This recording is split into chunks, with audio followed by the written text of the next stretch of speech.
from now. Oh, yeah.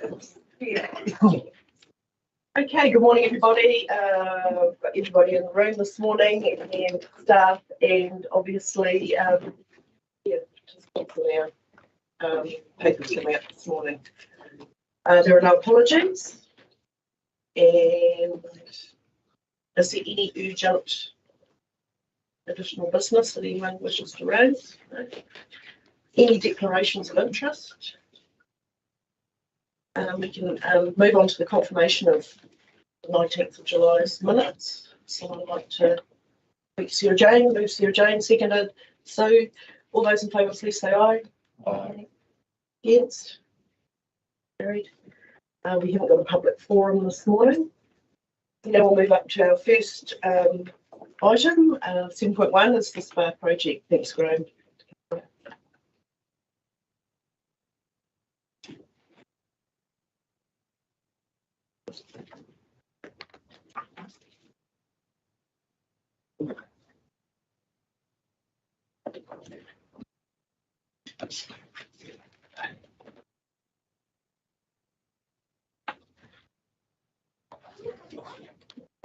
Cool. Kia ora koutou. Morning, everyone. Have my addendum report, so I'll take that as read, but perhaps just a bit of a recap from where we were in discussion last week. There's several parties there that we're defining as engaged. No definitive outcome with them, but the thinking is that we need to pick up conversations with those several parties, reframe things a little bit, and see what we can tease out. That sort of slightly reframed, repositioned discussion with several parties. We mentioned last week that we're waiting to hear back from Belgravia Leisure. We haven't heard from them yet. I'll catch up with Deloitte and the NZTE on Monday afternoon, and we hadn't heard anything, but Anna at NZTE thinks it's more positive than a negative, because if they were sort of negative, they probably would have signalled that pretty quickly after their meeting. So she tends to think that's a positive, and it's still working their way through that. And that leads to have some conversations this week with those various other parties. So depending on where we sort of get things through to today, then they can pick those things up. But the recommendation is that we pick those conversations up and work things through to some form of conclusion on the back of those sort of fresh conversations. So that's sort of where we're at and what's being recommended. Hopefully you all saw the addendum, opened your addendum that came through. Yep, perfect. Has anyone any comments? Anything I'd like to ask? I think so. Yeah, I'll sort of throw that something in the middle. Graham, I did ask at the time about was there any really strong evidence for finances, and no, there was. We didn't quite honest with that. I sort of feel that the major influence is coming from, I put it as Ministry of Tourism, it's NZTE. I mean, she's doing a really good job. Yes, for us. yes. Does she come as part of the Deloitte's group, or will they work alongside?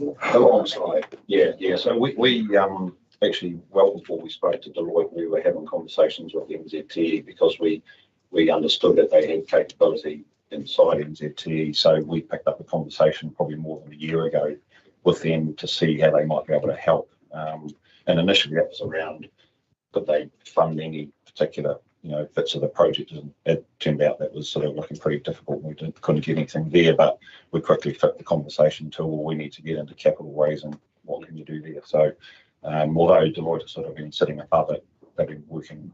So she seems to have quite a bit of influence, and she seems to have these contacts. She perhaps more than Deloitte's contacts. Correct. As it's sort of synthesised, a lot of it's from NZTE. There was a bit of crossover as well, but they're a free resource, so yes, lean on them. That's what I was kind of referring to. Where you sort of going? Yeah. So I also think that depending on where those conversations get to over the next little while, I think what we're looking forward with Deloitte is to sort of close out their piece, provide their sort of final report, and if there's a continuum, then we just have that with the NZTE, unless there's something that's magical there, and we need that professional services to help support some sort of deal structure or something. That was what I was thinking. Good morning. Have Belgravia given any inclination as to how much of an investment they're prepared to make? Not that I'm aware of, no. I mean, they're a pretty substantial organisation. Who are they, Grant? They own and operate a range of leisure activities, I suppose, and they've got some interest in that sort of spa resort thing that they've got. I don't know them specifically, but I know they have they operate a number of resorts and things in New Zealand. Yeah. So they're based out of Melbourne. They're big players, yeah. Well, I understand it pretty big deal, actually. So I think as well, just so carrying on from that, there's a couple of elite parties that we need to sort of pick things up with as well, because there was some initial enthusiasm, and we understand some of that sort of just been parked for whatever reason, but there's a couple there that we think we need to also be talking to, because it had the non-disclosure agreement to sign to then trigger receiving the VIM, and as I understand it, they still want to sort of run through that. So keen to sort of push that angle as well. So I talked to Norm about that late last week. In fact, he was travels, and he'll be sort of pushing that along as well. Yeah. Just one little thing is that catching up with Deloitte and NZT on Monday, I then learned that both Anna and Cam from Deloitte are on holiday for a fortnight, separate holidays by the way, from the beginning of next week. So not great timing, but we'll see where we can get, they're poised to have conversations this week. So hopefully we can get some sort of smoke signals coming through, and we're sort of working a few things in the background to help those conversations where we know the likes of Charles and James. Okay. Bruce, you'd like to? Where's the cultural report? I asked Norm that question last week, and he said we'll have it next week. Next week. Yeah. I did that. Yeah, that's okay. Okay. I think we probably, as a council, now need to think quite carefully around this due diligence process. We've gone through this process, and the challenge for me is extending it out another month at what cost? Given there's a few things to weigh up here, maybe, and I don't want to put words in people's mouths, but we've gone through this process. There hasn't been a clear signal of investing. We've had this opportunity to do this, and I'm asking everybody: are you happy to continue on, giving the economic climate, the complexity of the reserve status, where our costs sit as a council going forward with our priorities, given our long-term plan and understanding our asset managements and our must-do, should-dos and could-dos. There's a bigger picture here for us to perhaps ponder over going forward. But obviously today, obviously seeking some determination to give the group guidance going forward. Sarah Jane? Look, I think we need to face the reality that there isn't the level of investment out there that we were hoping for. I don't think we can continue. It's roughly $20,000 a month for Deloitte, it's $20,000 for the governance group. That's monthly. I don't think that it's feasible to carry on for another month. It's, for lack of a better term, flogging a dead horse, really. If I may, Matt, carrying on from my colleague's statements, look, I work 2 jobs to be broke, and a lot of people do, and that's very tongue in cheek, but it's quite serious. If we're talking to people about how we're struggling financially and how we're having to cut costs and raise our rates and things like that, it would not be best practice to spend 39.9 million on a spa in an economic downturn and a cost of living crisis. I must concur with my colleague, and say that this needs to now be laid to rest before we start spending more and more and more money that potentially we shouldn't be spending. I guess the proviso then is that council wasn't spending 37, 39 million. You know, there's a lot of complexities in that, but it is part of it, and we haven't got a clear investor at this point, Dave. I guess my only concern is that this Belgravia company might come back in the next week or two and we've shut up shop and go, oh no, we're not doing that anymore. So as much as I don't want to spend any more money, or as minimal amounts of money as we can on these government groups and Deloitte and things going forward, we still need to have some way to keep that pathway open for iwi that may be involved and for the Belgravia group to come back until we get a final determination from them. You're probably the best person to be able to say how we do that, as cheaply as possible to keep those lines of communications open. But I don't want to have them come back and just have we'll sign on the door for them. Yeah. Thank you, Dane. And I think that's a relevant question to ask is what is a reasonable cost for Deloitte if Kim's going to be on holiday the next fortnight? What is the cost here? Because the bulk of the work should have been done, and this should be just I think 20,000 is really rich to quote for what they're going to do next. But that's just my opinion at this point. Russell. Thanks. If I look at those approximate prices, how can you have an approximate 1.1? Was it 1.5? 750,000? I'd like to see, if we're going to see figures put on in front of us, I want to see actual figures because they must be there. 20,000 for a prox for the next month.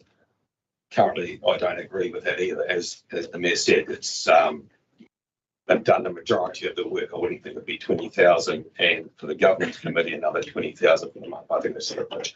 I certainly won't be supporting pulling the pin today. I'd certainly wanting it to go out for another month at least to see what comes back in, and that would be the minimum. Hopefully someone may come up. I won't be giving up. And I know the businesses in town that I deal with in the business association that I deal with on a daily, 2 daily, they want it as well. So we have the support, even if we don't have finance at the stage. The town wants it. Can I just talk on the cost aspect here? So Deloitte are more at the end of sort of what we've asked them to do and budgeted to do. In theory, I mean, they weren't contracted to sort of to the end of August, if you like, but the work program was to the end of August. So we're almost there. So there's a sort of a wash up that'll come through at the end of August for 15K, and then that's sort of their piece done. Assuming that we get everything done in the next sort of week, their last thing really is to get that report, and we'll ask them to do that at the appropriate point in time. But so there's a wash up there at 15. Is that on top of what was quoted initially? No, that's that's within the whole. Just being clear. Yeah, absolutely. And I think for the operational cost for another month, I'd say the very top end would be 15 for governance and management. Yeah.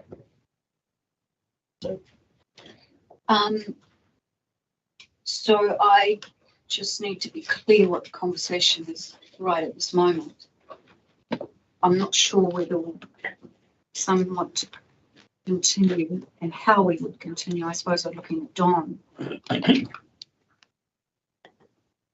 How would this go forward if we're going to say we're done and we don't really want to spend much more money on the investigation?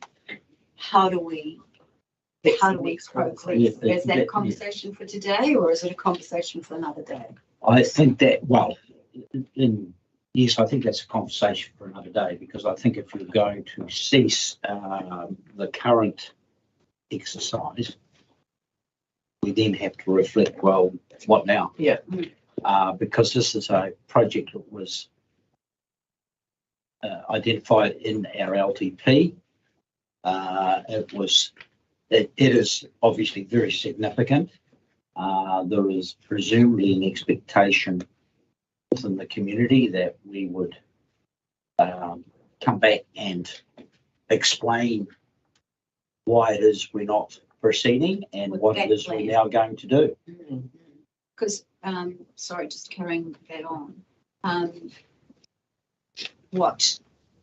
It's okay. No, it's fine. It's right. I'll go to Peter. Yeah, I mean, to me, it's quite important and also very fair to give all the parties concerned, the governance group, Deloitte, whoever else, a definite time frame. Say, September meeting, council will sit down and decide yes or no whether this project proceeds. I think to cut it today seems a bit of a looking at the investment that council's made, which is quite substantial. The 10 or 20,000 is important, but it's not a huge percentage of the total cost that council's incurred to get to the final decision. So I'd be quite happy to wait another month, but only a month.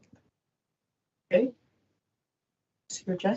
So I was just wanting to ask Don, all of the feasibility studies, the investigations, they would still all be applicable if we were to, say, extend the current SPA? Like we could use those instead of doing a whole lot of geotech again? Yeah, I think, yes. Well, sorry. Yeah, in general terms, absolutely. Okay. I mean, to be fair, it's a different concept if we were to scale it down. It really is, The geotech may not be there, but No. the water consent. for that- Yeah, that those was, sort of things are- that was, Yeah, it got, if there was some building. it would Yeah. be there. Yeah. That's what that would look like. I think if I just comment on that, the site survey, the initial geotech, there's a deep well of information there, I think. And, the business solutions work, the very early stuff, the more recent stuff. So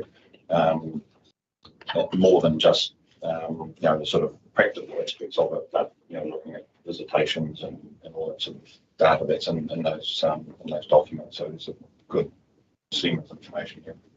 Even. I'd be in favour of a growth curve rather than smash it out 39.9 million from the start. I would like to see an end date put on the fact us getting the information to be the end of August, because we want enough time to actually read through and understand what's going on before we make the decision in September. Do not want to receive that information 4 days before that meeting or whatever. It's going to be a big decision to make, and we need to smash it out in this room. What we think is we're going to do. I know there's been a lot of work put in, and we've got a lot of information which we could use to grow the business to the point that we may end up at the 39.9 million, but we may end up doing it ourselves. I'm a little bit afraid of some of the iwi ramifications if we were to go down that track and give the land back to iwi. It's not going to be a real. I cannot imagine Tiara residents being in favour of that. I truly can't. So yeah, we need an end date. We need an end date where we've got all the information so we can study properly. Bruce, thanks, Kevin. Look, I basically agree with people here today.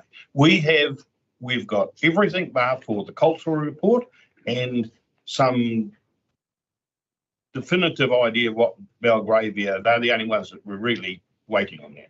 Oh no, there's at least two others. We've got Charles Davidson on the Peninsula and James White and No money, right? But No they- money. They don't have it, yeah. I think that's part of the next conversation is to just reframe things, and so and I think there's also something here where there's some parties that have some things that other parties may not. But if we're saying, well, over here we've got this, over here we've got that, what if you two talk something like that? So it's I'm happy if we at the September meeting get a full feeling of where we are, and we look at whether we're going to shelve it or whether we're going to look at. I'm not in favour of council putting money in. So in that respect. So Okay, so we've got one more comment. I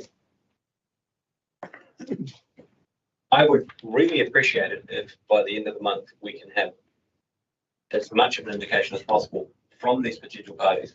As Councillor Tappan has very astutely said, this is not an easy decision to make. And we would be doing our residents a disservice if we don't have everything available. I think no later than September, because it's going to start looking like we're just dragging our feet. And if nobody's going to front up money, we can just put it on the shelf for now. Like if they're blowing hot air, we need to know. But if they're serious, we really need to know so we can go forward. And I'm kind of past the waiting stage now. We actually need some action.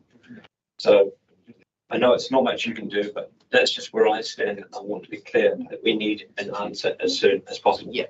Okay. So Completely if I agree. can, if I can just sum up where we're at, it seems to be an acceptance that we move forward and explore those parties to see if there is a genuine intent.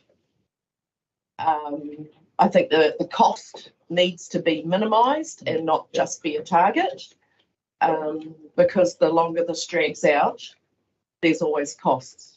So, you know, there comes a time when this needs to be, like I'd like to see Deloitte's actually sharpen their pencil. They've done the bulk of the work. It sounds like there's one meeting. How many hours of work is actually involved in, that's the challenge I have, and even for you, Graham, with what's involved for you, because we have to put Graham can attention take on that this away, money. all right? Yeah. But the recommendation, Yes.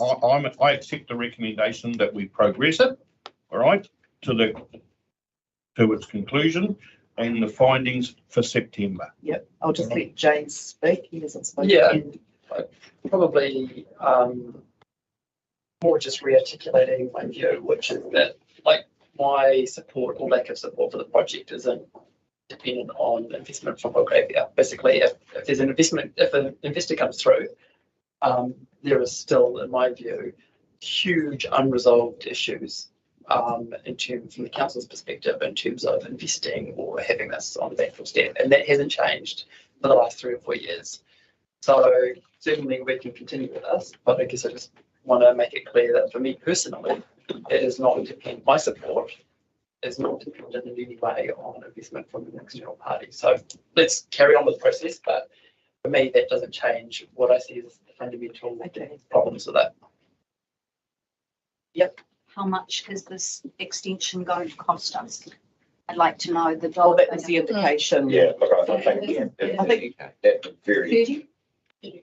well. Yeah, yes. I mean, we've got the Deloitte. I'd like to get rid of the Deloitte's thing. Yeah, so that's Done it, but that's right. So they'll be sort of Be on it. they'll be closed out at the end of the month, and Yeah. and that's sort of that wrapped up within that budget envelope. Yeah. And then there's just the running costs, which I'd say 15 of that absolutely outside of the floor, because there's not actually a lot to be done. Because Exactly. Deloitte did say they would be finished at the end of August, and I can't see any reason why we can't finish them at the end of August. Yes. That's their job done. Finish, they're going on holiday. That's it, right, yeah. Quite So good. Bruce has actually put a motion forward as the recommendation is there, that council progress the STAR development project capital raising investigation process to its conclusion and submit findings as part of the final report to council September 2023 meeting, which will seek determination on the project's future. Bruce has moved it. Do I have a second? Put a date on it. Can we put some costs on that? I think we've made that indication clear. Conclusion doesn't put an end date on it. And that's what the end, I think that's what it will be, that this is the determination on the project's future. We can't preempt that in a recommendation today. That is what is the key point there, I would feel, surely. I'll second. Yeah. Oh, yeah. You stole my thunder. So Yeah, okay. Cheers, Peter, thanks, Kate. So all those in favour, please say aye. Aye. Against? Against. Against. Opposed? No, take me off, please. I'm against it's continuing and continuing, but as long as there's an end. This is for September. Yep, great, I'm with that. This I'm is with for that. this is when the end date will be Okay, I'm specified. with that, sorry. Steve. Okay, motion carried. I think you've got, yeah. Yeah. I think the thing is here, and I know we spoke about it at the group meeting, is the funding of this ongoing. Exactly. No, absolutely on board. We're putting attention on it, I think. Yeah, no, totally, and no issue with that. No, I'll get all that I can this week from the conversations that we're sort of poised to have. And then there's going to be a fortnight where, unless there's things that I need to sort of jump in and get across, there's not a lot that I'll get back. So we'll be into September. But we've got workshop meetings, I guess, through September. So to the extent that I need to, then I'll put reports into those so that you're briefed. And then when we get to that September council meeting. I guess the point here is how much time you spend on. Well, and that's a judgment call It's around. got to be Is that just a? But it's the waste of time effort? spent, yeah. Like, Exactly, yeah, surely the group will get a feel for whether this is where, even initial meeting with the other parties. You'll soon get a very. I would think you wouldn't need to protract that out. Does it pass the sniff test? Yes, Sort of thing. thank you. That's exactly the words I would use. Cool. Thanks, Graham. Thanks, everyone. Righty ho. We'll now move on to the freedom camping bylaw. Sandra. And we've got Emma online, the consultant that's been working on this. Good morning, Emma. Kia ora koutou, how are you?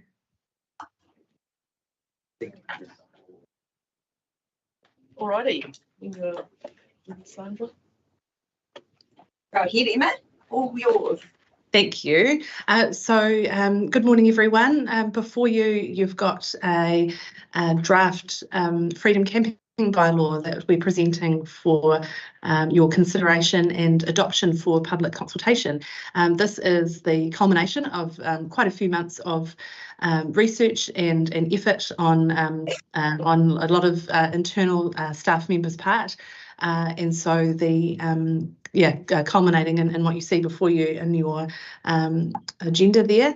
I guess I just wanted to flag a few things. Obviously, we've discussed this in workshop, but just to go over a few key points. So this bylaw is mostly in response to the new the changes in the freedom camping legislation. The council identified it as a good time to investigate the development of a new bylaw. So the council doesn't currently have this kind of mechanism to deal with problems associated with freedom camping currently. It has a look at a whole lot of different mechanisms that we have at our disposal within a bylaw to manage the effects of freedom camping. And we've, I guess, presenting to you a two-pronged approach where we've got some district-wide restrictions that apply to all local authority land. So that's land that is under council control. And then also moving into some specific prohibitions and restrictions on in areas of council controlled or managed land. Those, of course, using the criteria in the Act, we've presented with those really clear protections that we must consider before applying any restrictions or prohibitions on areas. And that's just those three protections that are present in recommendation 2 to protect an area, to protect the health and safety of people visiting the area, and to protect access to the area. In addition, we also, while we were developing the freedom camping bylaw, we were looking at ensuring that we had some consistency across other council documentation, and the key documents in that instance were the reserve management plans.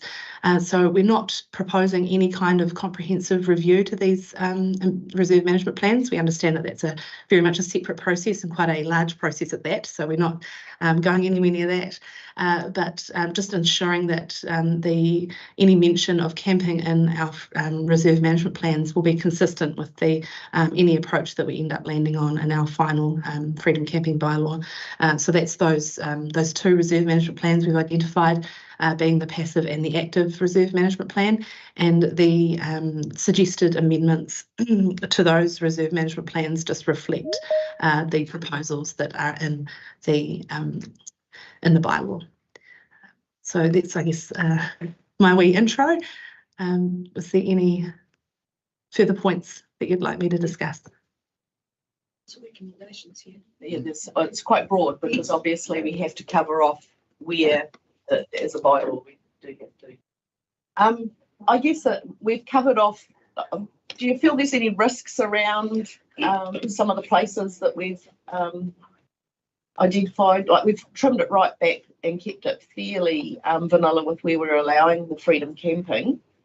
Is everybody comfortable with where they are at and how many spaces we are providing, or is there some feedback obviously on that? Thanks, Sue. Yes, I've taken great note of the Patana Street Whaleside area. It looks tacky. There's a couple of house trucks stuck in there. I don't know whether anybody else has seen them, but they look as if they're pretty much there for the winter, really. So I guess we do need a bylaw to be able to move them on, but it's not precisely. Yeah. I'm still a bit thinking whether First Tower take off the charge, because I don't know how much we actually make anyway, and at least they're out of the way. But town looks awful. I think to counter that though, I guess if they're in town, they're within, they're there and they're within walking distance of supporting the local business. People support the No. business. Well, I guess it depends on the type of freedom camping we're talking about, isn't it? And this creates a bylaw to address some of the standards, because again, what was the porta potty in the back of a van is not self-contained, and I think that's the critical point here, that with this bylaw is that identifies that those are not self-contained, and so they won't be allowed to stay in these areas. Peter? I'm not sure how specific the bylaw should be.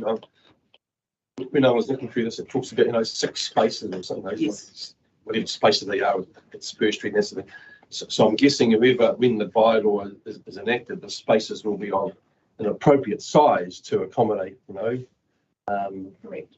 freedom camping vehicles. They're not going to be, It's not a car park, it'll be a bigger, bigger space. And I mean, I guess that doesn't have to be in the bylaw, then the sizes, it's just a gimme sort of thing, yeah?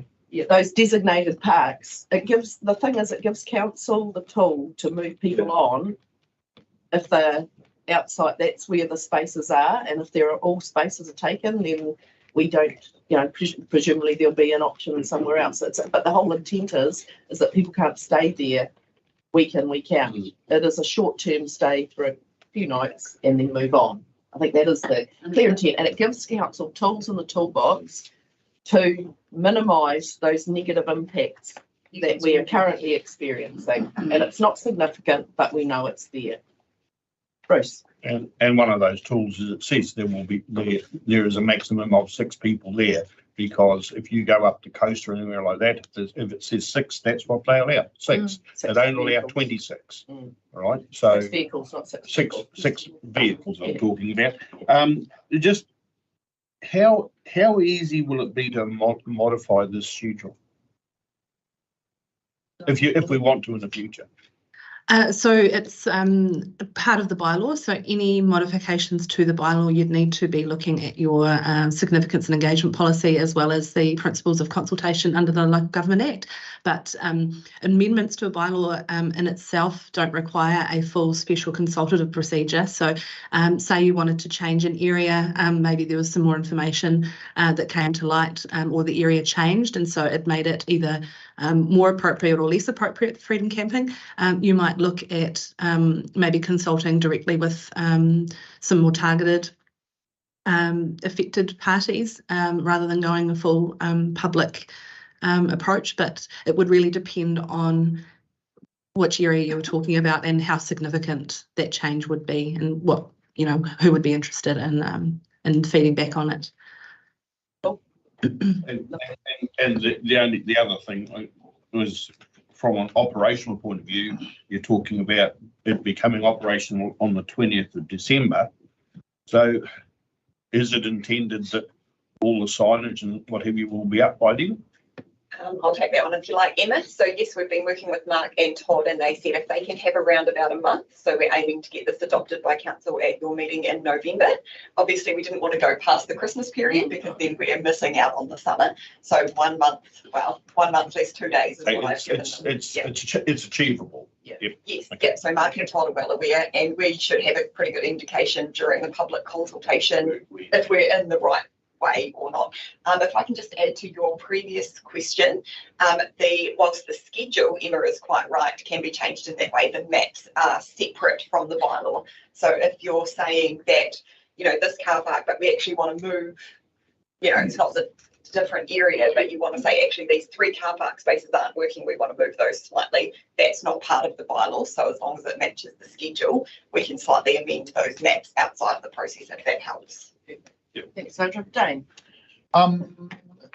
Just wondering if from the homeless aspect, obviously, if you're homeless in a community, then essentially these rules don't apply to you as the way that I kind of understand it.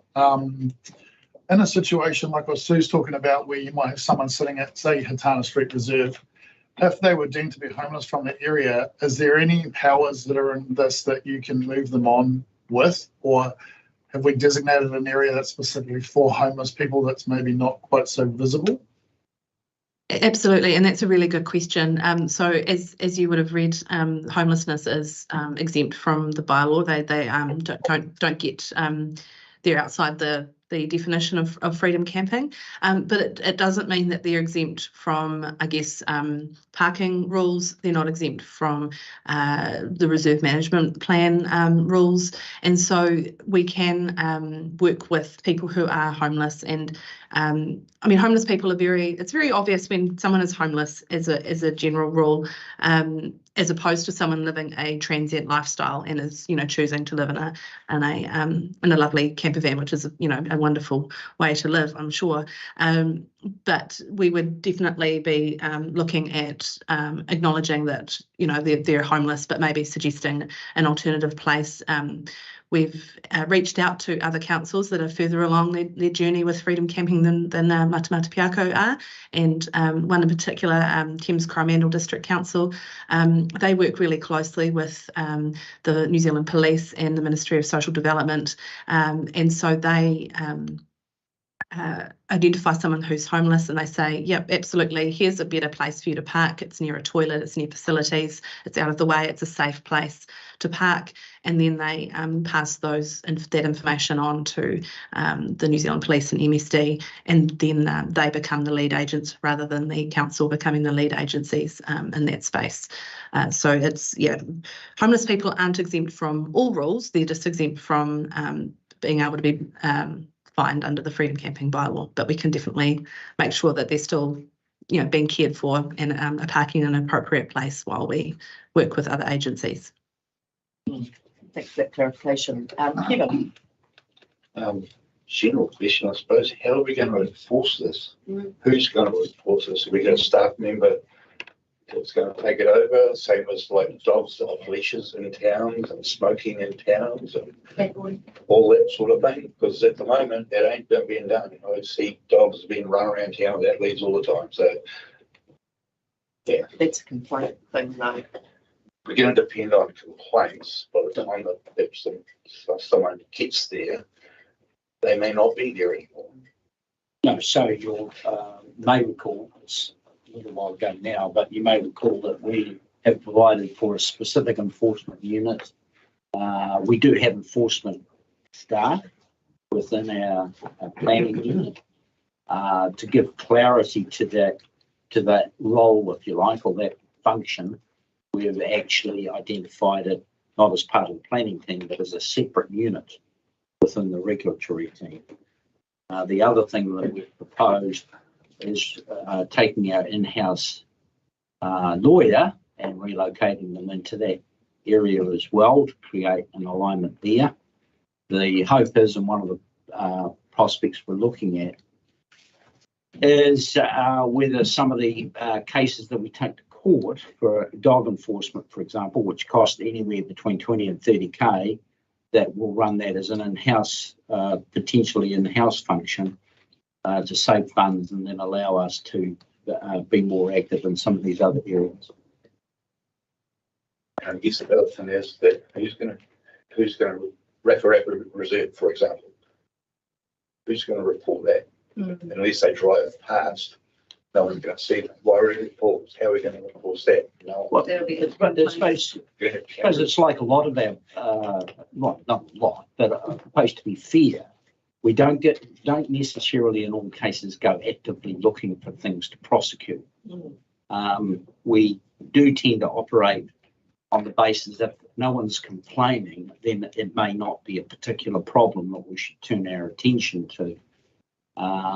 So, I mean, if there is an issue at Raparapa, I'm sure we'll hear about it and we'll look to take action on that. Potentially you'll hear about it after the fact, though. Someone will arrive there a week later and they find a pile of rubbish or Going to do that anyway. So whatever on the ground.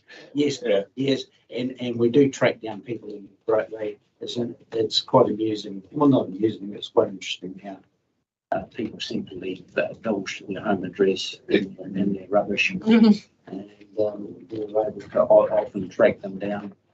And the Litter Act comes into play there. The Litter Act comes into that because they are updating that.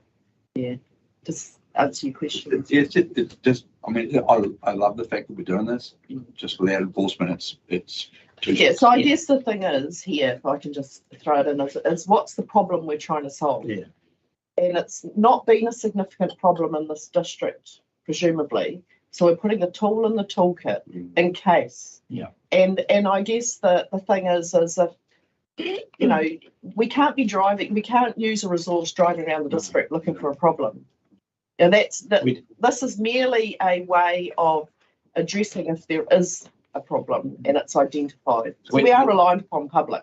So we're looking at overstayers, really, aren't we? Like and staying in the right. Live there, basically. Give us the ability to move people. And as a general approach to enforcement, we historically work with people. We don't bang them over the head with a hammer. Alrighty, Russell. I think it's a good idea and we're working in the right direction. Just a question on for example, the Boyd Park one, we've got restricted to 6 vehicles in the northwest corner of the existing. When you go down there, you quite often see people on the dog area, you know, so is that going to be an issue if they park there and would they be moved on or? So as you'll see that with the map that we've located is the opposite side of the netball courts. And the reason for that was because of the access to the dog park area, the access to the helicopter pad and the netball courts. So we would be encouraging them to move to that section as a much more suitable spot. It was appropriate signage. With signage up, yeah, correct. Yeah. And if there's a massive big BMX meeting on with the whole car park full, they just wait until it's empty. Yeah, and I mean, I walk past there most days, including when netball's on and stuff, and that car park's really fully full. So we thought that was a better spot than the other side nearer the dog park. Jane. I was just wanting to ask, obviously most of them are on NZTA roads, but the rest areas, where do they fall into? Yes, so NZTA land, freedom camping is prohibited on NZTA land unless NZTA decide otherwise, but they don't have enforcement powers, and so it's a bit of a tricky situation for them. You would have noted in a couple of the areas that we've identified, we're actively speaking with NZTA on I guess there's a new clause in the Act whereby councils can seek to have certain parts of NZTA land declared as local authority land for the purposes of the Act. So it's not our land forever and ever for all other purposes. It's just for the purposes of the bylaw, and that's a good one. Is the Bruce Clothier and Waharoa rest area. There's a piece of the reserve that's actually on the road reserve adjacent to the state highway, and it would make sense to have that all managed as one cohesive block. If council did identify some areas that were rest areas on a state highway, we could seek to get those areas declared as local authority areas under a bylaw and then be able to enforce.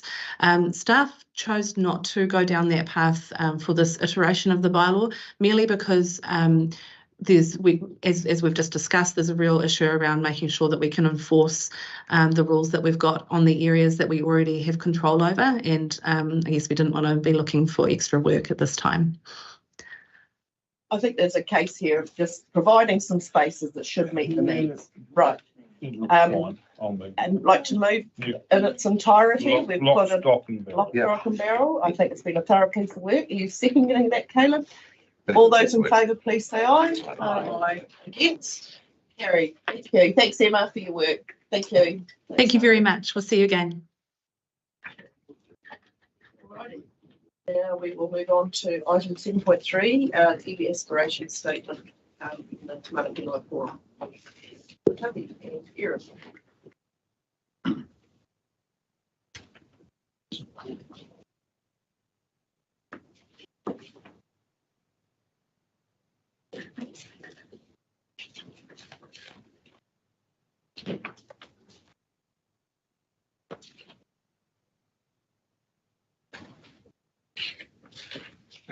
Kelly, good morning, Council. I'm coming to you this morning to speak on two reports, but the initial report 7.3, UV Exploration Statement. For the purpose of this report, State Council's determination of the request from the Matamata-Piako Forum, the Committee of Council, for its EV aspirations to be incorporated into Council's key strategic documents. Basically, you can see it's by the recommendations. Firstly, for the information to be received and options in front of you, A, B, and C. And any comments? I'd just like to remove the state. Just move that it's received. I don't know whether it's in its final form, but yes. Certainly happy to receive the recommendation, the report. I'm happy that the information is received, and that's where my happiness stops. Like, having read through the aspiration statement again, there is some language in there that violates the Bill of Rights Act, the Freedom of Expression subsection of the Bill of Rights Act, freedom of cultural expression. I can't even begin to articulate just how many national level laws are potentially violated by this aspiration statement. One thing that I take particular issue is that the aspiration statement requires that the council adheres to the aspiration statement. The role of council is not to adhere to a lobby group, it's to work with these groups for the benefit of everyone. I cannot, on conscience, on behalf of my citizens, my residents and my neighbours, say that this is an acceptable aspiration statement. It should be revisited and brought back to us at a later date, because what you've got, what is in front of us is just totally wrong. It's racially divisive at best. That's your view. I can't accept it at all. Yeah, okay, so you've done support. I don't think there are, to be clear, the Matamata-Piako Forum is not a lobby group. It is a standing committee of council. And under the Local Government Act, we have to uphold Section 81. And I think, it's an aspiration statement, but I think there are a few words there that when the word adhere, probably just, that would be my concern. And we have a view here to receive it. I think we should acknowledge it. Has anyone got any further comment before I say what I think? Just to put some clarity. Thanks, James. Yeah, I guess probably just clarification, general governance clarification in terms of I guess probably a question for John, which is anything, is that any document that's incorporated into council's key strategic documents, what's the governance / constitutional implications of doing that? I mean, I'm thinking of other policies that I'm assuming have been incorporated into council's key strategic documents and not able to deliver on what that looks like. Again, they represent aspirations of council.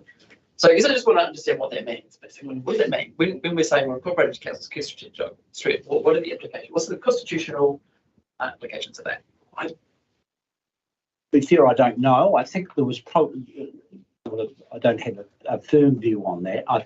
I think, well, to be fair, I think we can overthink this, to be honest. Yeah, well,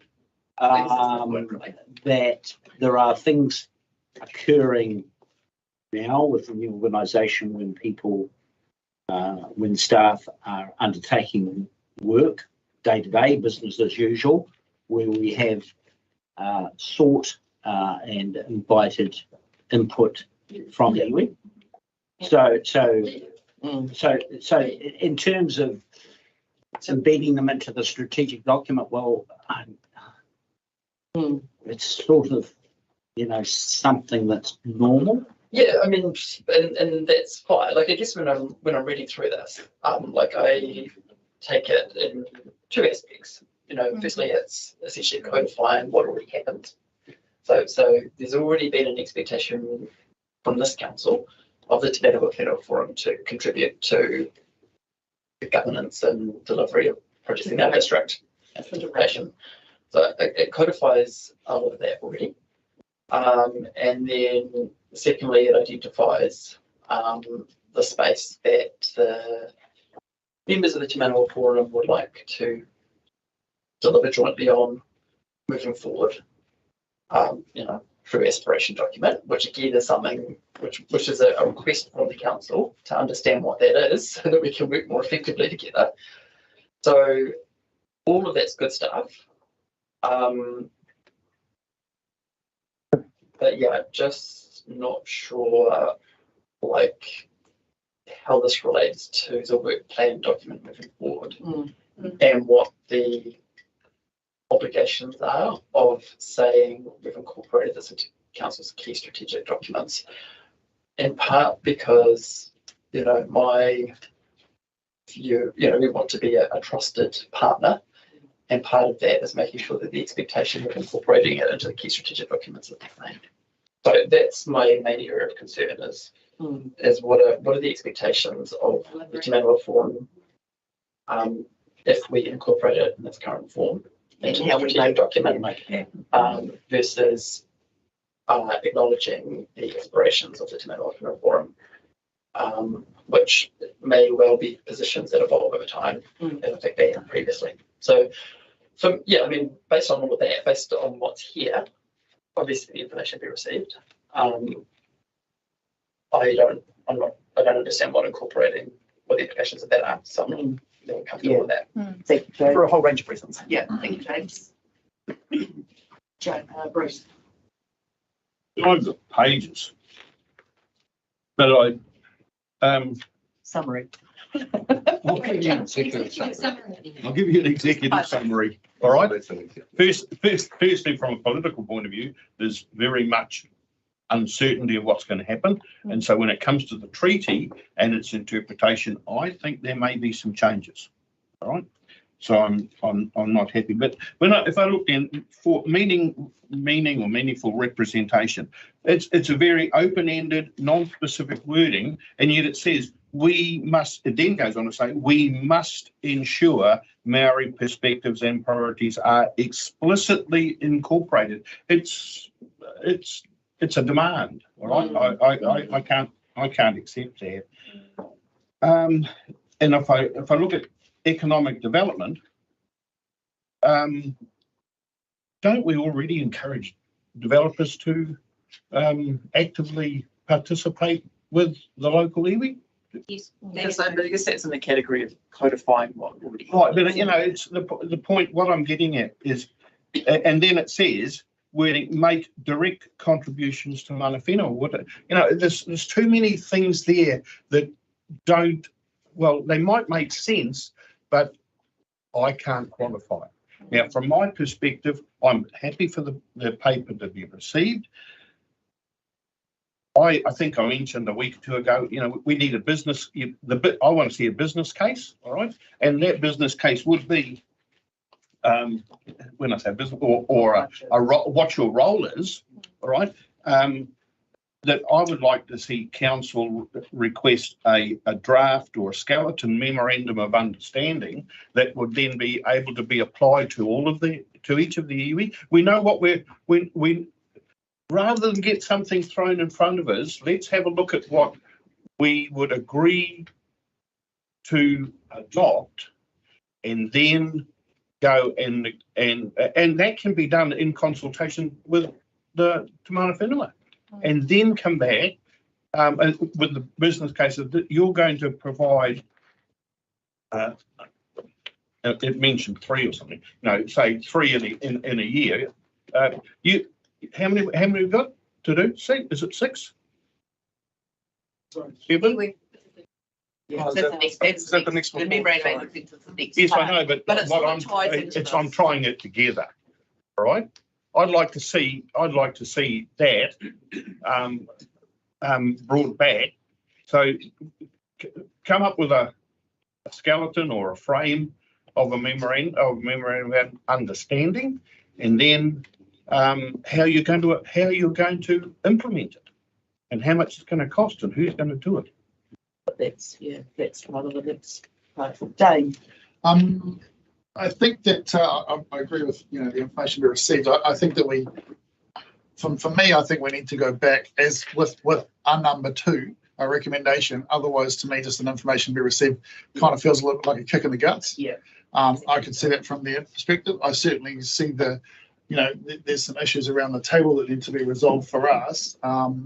So one is fine. I think we need to have a separate number 2 that says that councillors wanting to work with iwi to resolve these, and however that might be from there. We can't maybe accept it in its current condition, its current recommendation, but we need to go into something like what Bruce has said to make sure we keep progressing with this. We're not just sending it back to them and kind of. I want to see it progress. Yeah.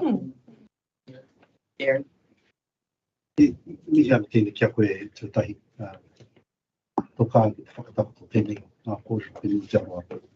just to thank you, team, for bringing this paper to us. I support the notion of receiving paper. I think there are some unfortunate, negligence in the paper that we can probably tidy up. Because at the end of the day, I'm really encouraged that we're having this conversation. I would hazard a guess that conversations like these would never have happened many years. So just the fact that we're talking about these things is good, and I'd like to think that that we take the opportunity to create some draft MOUs. Just keep talking. I think it's the thing that I'm trying to encourage. Thank you, Jared. Thank you. And I think the challenge I had with this paper was that if we approved it, that would be expected to deliver, and we don't have a budget. There was that. It was the whole. I don't want to overpromise and underdeliver. I want to deliver in a way that builds a relationship. I've just felt the languaging just probably pushed us a little bit. To be fair, that there was an expectation that we would do this, and we. And what time frame, and what does that look like? Given all the other stuff that we've got considering with our long-term plan, how does that fit in with our budgeting and our work schedule and capacity? So thank you, Gary, for that. Reflection. I was just looking in my bag. I just removed it yesterday. The vision for the future from local government. That is full of aspirations for the future but they haven't been adopted. No, I know, but if you look at that, I'm not saying that's what we're looking for, but there is so much going into plan. So just for James. Oh, sorry. Yeah, and look, there's no question that we need a good and respectful relationship with our iwi, and that's going to grow organically. Is that the right word? I don't know. As over time, and I think, just alluding what Gary has said, this is part of the conversation, isn't it? It's the start of the conversation, and there's some challenges in there, and that's fine. We come back and we continue because a relationship, it's always two-way, and we need to make sure everybody understands what their obligations are. And for me, that's really important. I took Dane's point. There's a lot of work that's gone into this to this point, and we don't want to be disrespectful of that, but we just need I just think we need some strong interpretation of clarity. That's a better word around what the next move is. So this is a start. This is not putting it to one side and locking the door. I think this is the start of a big conversation. I'm fine with that. But it's just how we approach it from here. Both sides, it's a relationship. So that's what we need to be going. But yeah. Peter. Yeah, I believe we should receive information. I'm looking at the second part of number 6 here. I mean, if we adopted this and made it, council business tomorrow, there'd be all sorts of issues for our CEO and lots of other staff, to do, I'll just quote this part, to implement measurable tests and audits to assess progress and adherence to the aspirational vision. I mean, it's just one point would seem like an awful lot of unknown amounts of work. What's important to me is that we communicate back to our Te Whenua Forum and tell them what we feel the next step is. If we just receive it and don't, have a next step in place, well, that's pretty meaningless. I think, out of fairness, we should report, communicate to them. Thanks for this. Our next step will be, an extensive workshop where we, dissect all of these points and, get them to the level that we can accept or agree with. But that's what I think. And I guess it's understanding the priorities and how we can. Bruce, have you got something else to add? Or a way, because we need a point. Well, the point two to me, right, is that council prepare a draft memorandum of understanding, all right, in consultation. No, that's the next one. So this is receiving it, and it's what's our direction, Gary? Have you got something else you'd like to shed a light on?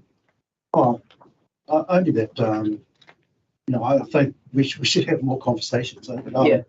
I'm really appreciative that today's done this on his own. He's picked up the aspirations from the workshops that were running with Matamata-Piako, has created this document, and I think what it says to me is that doing that on his own has sort of got us to where we are today, and that we have maybe some support around to be able to wordsmith in a way that would be more palatable to council. So that would be one point.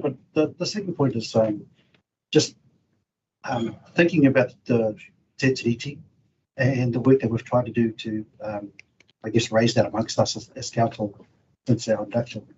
One of the things that I've tried to put on the table is an appreciation of the settlement processes that have occurred in our district and the realisation of the sacrifices that Te Ao Māori has made. And when we think about settlements itself, it's 2%, which means that Māori continue to live in 98% with goodwill. And so all we're trying to do here is just continue to build that goodwill so we get some outcomes. So thank you, Gary. So I guess for a second point, because we, information received, that's only one part of it. It's what's our next point. So in response to this recommendation, is it that we consider find a way to consider how we can work the aspirations in a way that council can build a relationship. I don't know how to wordsmith something along those lines, because we consider it and how we can build these aspirations without 7.3 and 7.4 can be incorporated together. And that's what I'm trying to say. Is there any feeling around that? James, have you got? Well, I guess my question is the end point that we want a Te Whenua Forum aspiration document that is acceptable to both the forum and to the council? Is that the end point that we want?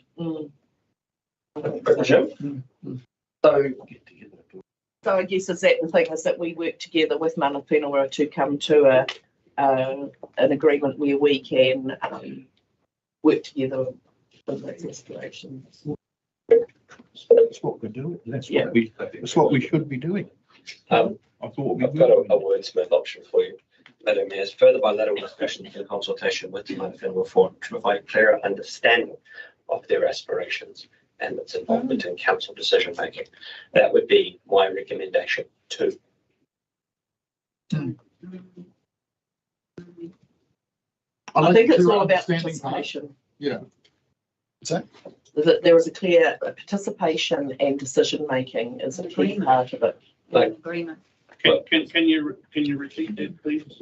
Further bilateral discussions, that is both parties, in consultation to provide clearer understanding of aspirations.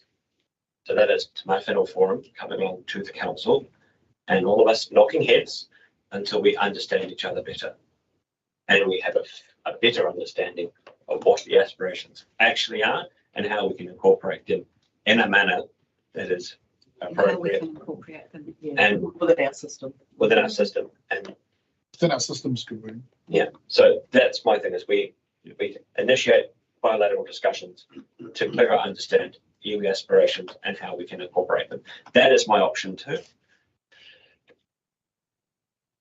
What do you mean? I like that. Yeah, I think the thing is that's it, how we're going to do it is the thing, and that's we have to go away and think about how practically how that will occur. Clarification, I think. Because I just find that approve or not approve or approve with amendments, us amending the document doesn't really.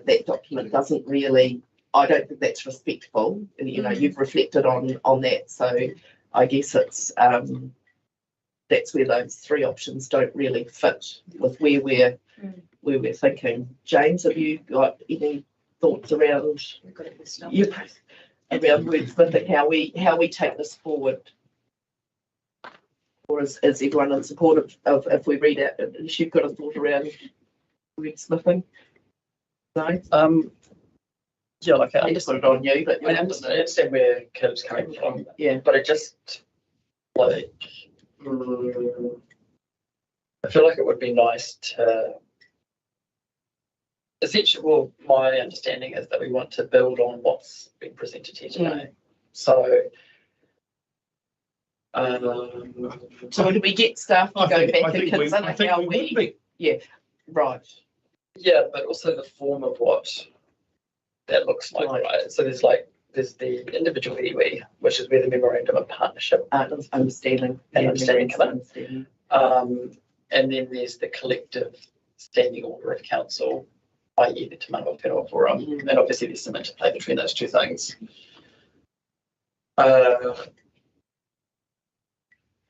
Yeah, I can think about it for a second.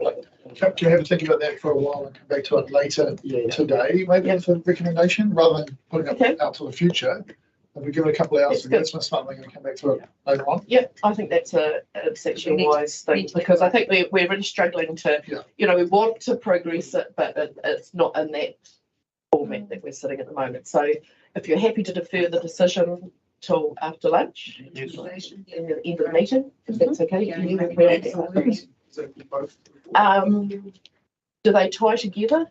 Gary might come up with some. I think they sort of tie together, don't they? Because if we haven't come to a conclusion on this, but if we make a decision that we're going to follow through with memorandums of understanding, we've already given a guidance of.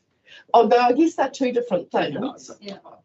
I'd like to see them done separately. To be honest. Okay. I think eventually they can be worked together, but right now I think they. So would someone like to? Are we on 7.4 now? Do we need to move to defer? I think we need to move to defer this decision. So someone like to move to defer the decision until at the end of the meeting, and seconded Dane. All those in favour, please say aye. Aye. So that's for 7.3. We'll reschedule it at the end of our meeting. Just give it some thought. Now 7.4. Now this is around obviously perhaps a work program that, and I think there's an identification that memorandums of understanding with our iwi would actually be really, really helpful in this, and it's potentially part of what the aspiration statement is. Is there any comment around that? So a basic, there's no cost in this. You can't tell me how much it's going to cost, because a lot of it was consultation, etc., etc. Got to put a cost on this because we're going through this the whole organisation, must do's and should do's, and some indication of cost is important. So I'll probably to refine it a little bit is around option A, is around if we give a directive to Tuatahi and Tuatahi and Aaron that we see a priority as developing memorandums of understanding with our iwi. I'm not too sure how many you can achieve in a year, but I guess if there's a draft one and you work from probably other councils, I think that would give staff some real clarity on how we can progress in this space. Because the other one, we can think about other things, the additions at a later date, or do you want to, it does give some clarity to staff to, I think they would be seen as a priority that we do develop memorandums of understanding with iwi, because they do have different priorities, and I think that we would understand them all individually a lot better than just looking at the aspiration statement to start with. Sarah Jane. Yeah, look, I agree with Sue. Reading all of this, it looks like a lot of staff time that we don't have spare at the moment. Quite a lot of budget that we haven't allowed for. What's the long-term plan discussion? But so we're drilling. So are you? Do you feel that option A is to start the development of iwi memorandums of understanding with our iwi as a good direction for Tuatahi's work plan going forward? Can we do that without having the what's it called? The aspiration? Yeah. I mean, wouldn't we want to have an aspiration in place first and then work from that? The way I see the memorandum of understanding is that it establishes the foundation. It identifies the principles and the processes that particularly we in council agree to work with in good faith. If you like, it's the launching platform or the means of an expression of our intention to work in these ways and in these particular areas of interest. And I guess it identifies the priorities to the individual iwi. So if they've specifically got priorities, we know straight to them. But I would think, I'm second guessing, but I would have thought that the principles of the relationship would be common. The particular emphasis or processes that might apply to each may be different. I think the aspirations are, if you like, without being disrespectful, in the future, in the memorandum of understanding is the start of that journey, if you like. I'll just go, Caleb. Caleb's got a slide on. Some of it I see as, where would we find staff time and resources? So we've got Tuatahi. Yeah, right. Okay, so conduct a comprehensive review of existing council policies, procedures, and decision-making frameworks to identify alignments with the Treaty of Waitangi. That's so that's separate to this. If we defined it down to a memorandum of understanding, that isn't all those other. If I could finish, please, that would be greatly appreciated. I think point B we do anyway, and I think that would be good just to codify that in a way that everyone goes, yeah, sure, excellent, we are working together, fantastic. I like option A as a path forward. It is a good stepping stone. I think it would be good to start the journey somewhere, and I think this is a good place to start, and it does leave the door open for proper and concise discussions at a later time. I don't think this is something that can be nutted out in one council meeting. I think it's a lot of coming together and many cups of tea to be drunk, I think. And so if we start with option A and then working together with Tuatahi and the representatives and the Mana Whenua Forum, we can kind of make a clearer step going forward.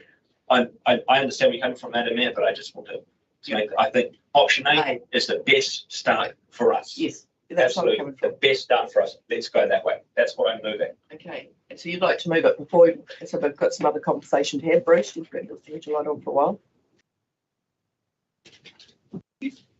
Yes, this is an acknowledgement that the council will include a program, whatever that would be, in the long-term plan, right? So we're accepting that we should have something in the long-term plan. We're just not sure what it should be at this point. But at the very least, it should be the establishment of memorandums of understanding. I'm just wondering why MOU can't just be whole as bowl, it's over the whole 11 iwi. No, I don't understand. because they all have different priorities. No, but which one takes seniority then? If there's a crossover, I'm sorry, you're creating a maze here. Yes. We need something that's just an overarching MOU. We can deal with it on a case by case basis after that. But if you establish one for every single one of them, where does that level of importance? Who establishes that? Because like Ngāti Hawa, Ngāti Henarangi, Rokawa, I think there's an element, as Don just said, it's about respect for individual iwi as individuals, throwing them all together into one collective. Yeah, because they don't always agree on everything. Gary, can you throw some light? Other ethnicities don't agree on everything either. I guess I just reiterate my first point is that it's good that we're having these conversations. I think we're starting to identify things that really need clarifying, and I'm just encouraged that we'll maybe take some steps to try and unpack some of that. So I appreciate Bruce's last comments, and just taking that opportunity to do that. So what can I just add one thing? All right, we talk, and it's really about the number of them. We have separate memorandums of understanding with our chambers of commerce, right? And so as long as the basic framework is the same, the content will differ slightly between each one. So why is it going to take 4 years then? Probably. Why is it going to take 4 years? Does that mean that we are going to rate what iwi are important, and the ones that are 4 years away are going to have to wait 4 years before we do anything? Don't understand that. Sorry. I think clarification is that we could start those memorandums in this current financial year. Would that be what you'd be? Yes. So through the chair, we've already got a draft memorandum with one of our iwi, so which is reasonably down the track. And so the plan that Tuatangi discussed is to start a memorandum of understanding with some of the iwi that we have more regular engagement with, and then obviously make sure that we, over time, do that with all of our 12 iwi. But we've also wanted to make sure that we started somewhere and that we had that really meaningful conversation with them. So some of those conversations have restarted, but also wanted to make it manageable for Tuatangi as well. Exactly. I want it to be achievable for him as well. So Just for clarification, I think there's 12 iwi associated to this district. I think you'll find there's probably only 6 iwi that actually have land in our district. The other 6 have cultural interest, yes, which is derived over time. And so of the 6, 4 have settled, or 3 have settled, and the other 3 are close to settling. And so that's about capacity and capability of those iwi to even participate in this conversation. So there are 3 iwi there ready to go at the moment, and because they have capability and capacity to actually sit down with council and create these MOUs. So it's just about trying to give context to the full picture, which again is great because we have a conversation. And thanks for that clarification around cultural interest and having land, because I think that is a defining difference to inform staff where to start, isn't it? Right. Dave. I was just going to say that I like the option A, as Caleb said. I guess wary of what you said around wanting to deliver what, when you bring this work program in, that we're actually delivering on something. They're not sort of kicking it down the street. So I guess for me, Tuatangi, the big thing is that it's conveyed to iwi that that's not our intention, because there is a big workload that council has to get through. And although it can look like we're deferring, there's a lot of stuff in the pipeline that we have to get through, and a lot of budgetary and a lot of staff constraints. So long as, we keep moving on this stuff, but also that it's understood that, we do have to work it into the program. It's not just a follow up when we say, program to a later date type thing. It is a Yeah. Thank you, Dave. Yeah. I just need further clarification, because to me, it's all about trust building and working and harmoniously moving forward. But it comes under risk, that there's a risk to public perception that council may need to consider. What is that risk?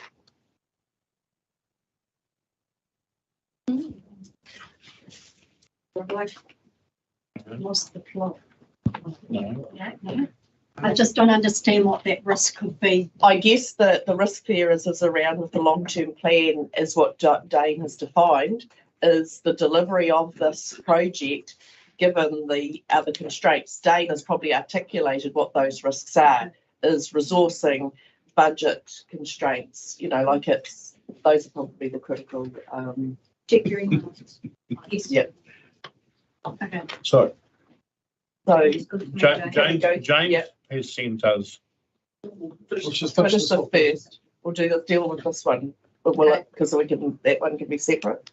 So, are we happy to? Caleb has moved option 1. It is this one. No, it's the other one. Caleb has moved option A. Second is Dane. Yep. All those in favour, please say aye. This is 7.4. All those in favour, please say aye. I'm not. I'm sorry. Did you want to tie them together?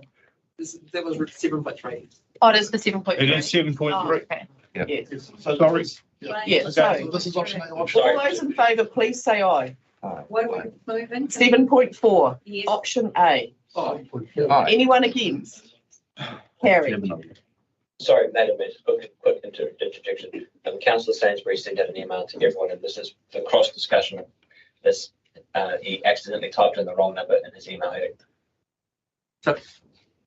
Would we like to address it now, if we've seemed to go back to 7.3? So 7.4, I'll be voted on, yeah? I'm not too sure. It's option A on the memorandum. Are we changing the memorandum of understanding? And it's not memorandum. I've got memorandum of understanding. Understanding. Yeah. Option A. And defer consideration of additions to the long-term plan work program to a later date. Absolutely. Yes. Thank you. Defer consideration. Okay, so we have, if we just go back now to 7.3. Yeah, James, would you like to propose a motion to follow on from the iwi aspiration statement we received? Sure. Part And 2. then I was suggesting something along the lines of, in response to Tamana Whenua's recommendation of 1st August 2023 that the iwi aspiration statement attachment A be incorporated into the council's key strategic documents, semicolon, council seeks the opportunity for an open engagement with the TMF to collectively articulate principles and aspirations that can be adhered to in good faith. So this idea that it's an iterative process from here, it's been clearly documented what the aspirations of the TMF are. As I see it, in terms of like a document that's incorporated into the documents, then we need to, there needs to be some to and fro in terms of what can be adhered to in good faith. We're considering it. Yes. So second is Kevin. We can recite that. It's email. Yeah. Andrew needs to go. Yeah, that's right. Don't So, get concerned with moved 7.3. James, seconded Kevin.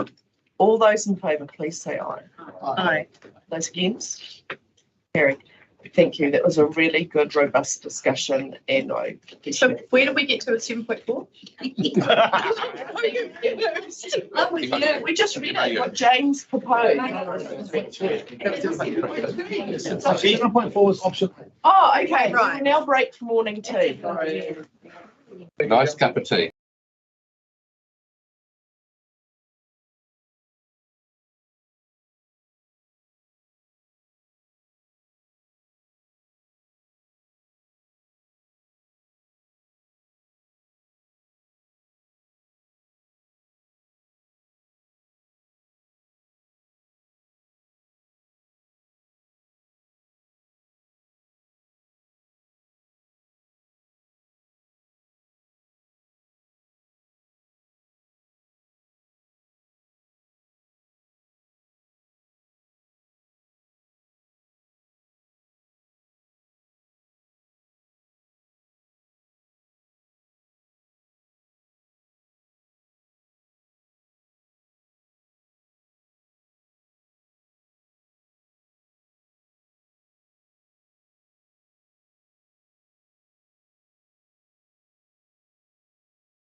So welcome back, everybody. We are now into item 7.5, is the earthquake prone council buildings, and we have Roger here to present this paper.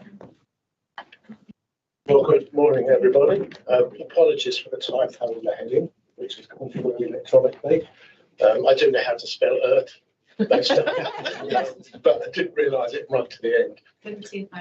So if it's okay with council, I'd like to take this document as read, and I'll just give a brief outline of what the subject is and then take questions. So under building code requirements, the territorial authority is required to identify on a broad brush basis how many buildings in their district or city they think would be below 34% of the building code. They then send a letter to all those owners, and they have to go through an initial seismic assessment ISA. If that comes out at below 34%, then there has to be a plan to upgrade or demolish that building. We've gone through all of our own buildings, and there's none at this stage which have been identified as below 34%.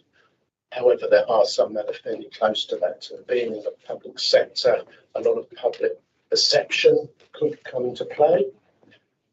So what I'm asking this council to consider is there a minimum standard of the NBS, National Building Standard, that they are comfortable with for mainly our public buildings, but also some of the larger staff buildings? With some phoning around and talking to other authorities, there is no hard and fast rule. I just give examples.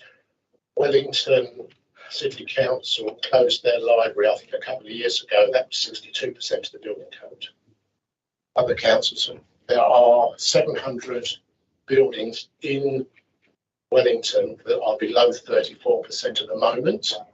A lot of those are still occupied, even after the Kaikoura earthquake, but there's a plan to upgrade them. Now, some of those are private, so there's quite a range of thoughts. So what we've also included some background work on vulnerable areas, and particularly in the public sector, where you've got toddlers, school children, elderly, people infirm and wheelchairs. If they're using our buildings, they are considered to be more vulnerable than others. If they need to exit the building in a hurry, it's a question of organising that. So it becomes more of a possibly a moral dilemma rather than a legal dilemma. So the only thing I thought about is when this whole area shook a lot in January, February, we are still standing. I mean, it is a moral dilemma, not a physical one. But I mean, this particularly Te Aroha shook like hell, and we're all still standing. So that was a surprise to me. That because we've always said that Te Aroha buildings are earthquake prone, aren't they? You know, the whole town sort of thing. So. Correct. Generally speaking, the issue with it, if I can just touch on Te Aroha Library, that was our. That's come back at 35%. The reason it's that, on the initial seismic assessment, it's the parapet over the door. That is the issue. So the risk there is if there's an earthquake, people coming out of the building could get hit by falling masonry. We've since got in, we've since got in there up into the roof space, and it is tied back to an extent. But what we now may need to do is a DSA, which is a detailed seismic assessment, which is more invasive, where the structural engineer looks at it, he will actually give a more definitive NBS rating. Jane. I guess reading through this, I come back to the cost of doing these seismic reports and things. I'm thinking, $20,000 to $50,000 for each building. Where do we get to? We just put that funding into actually fixing them. Might not have a proper number at the end of it, I guess, as far as the seismic report goes, or maybe you will, I don't know. I guess that's where my question kind of comes from. To spend $20,000 to $50,000 each building, and then you've got the cost of actually getting the buildings up to whatever that report requires on top of that. I kind of feel like, can we just go in the side door somewhere and spend that money on fixing them up, and where would that get us? Was it doable? What we do need to know is what is the NBS rating and what do we want to end up as, because that will make a difference to what structural remedy. If I can go back to the Matamata Civic Centre, and I think that was about 2015-16 when we started on that, to upgrade the old Memorial Hall, my recollection was just under $800,000 just for the structural strengthening of that hall. And there were other aspects, which is why we demolished all 4 buildings and started again.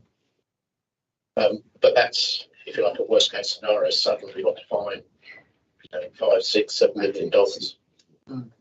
You, Mary Adrian, in the case of Swim Zone or the Squash Club, the DSA is also designed to help inform whether it's possible to strengthen in that case.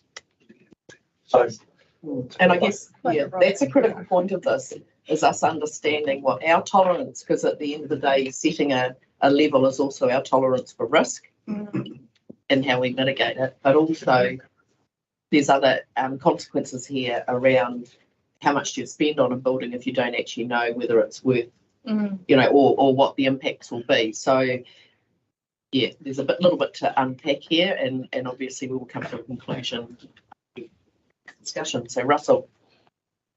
Hypothetically, if we adopted a policy of a 67% for council-owned buildings, what percentage of buildings in Te Ara would that affect on the privately owned? Do you have any indication on that? What it would do to Te Ara?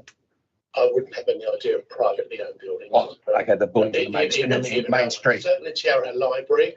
I don't know about this building.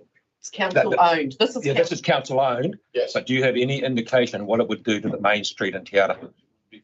So at 67%.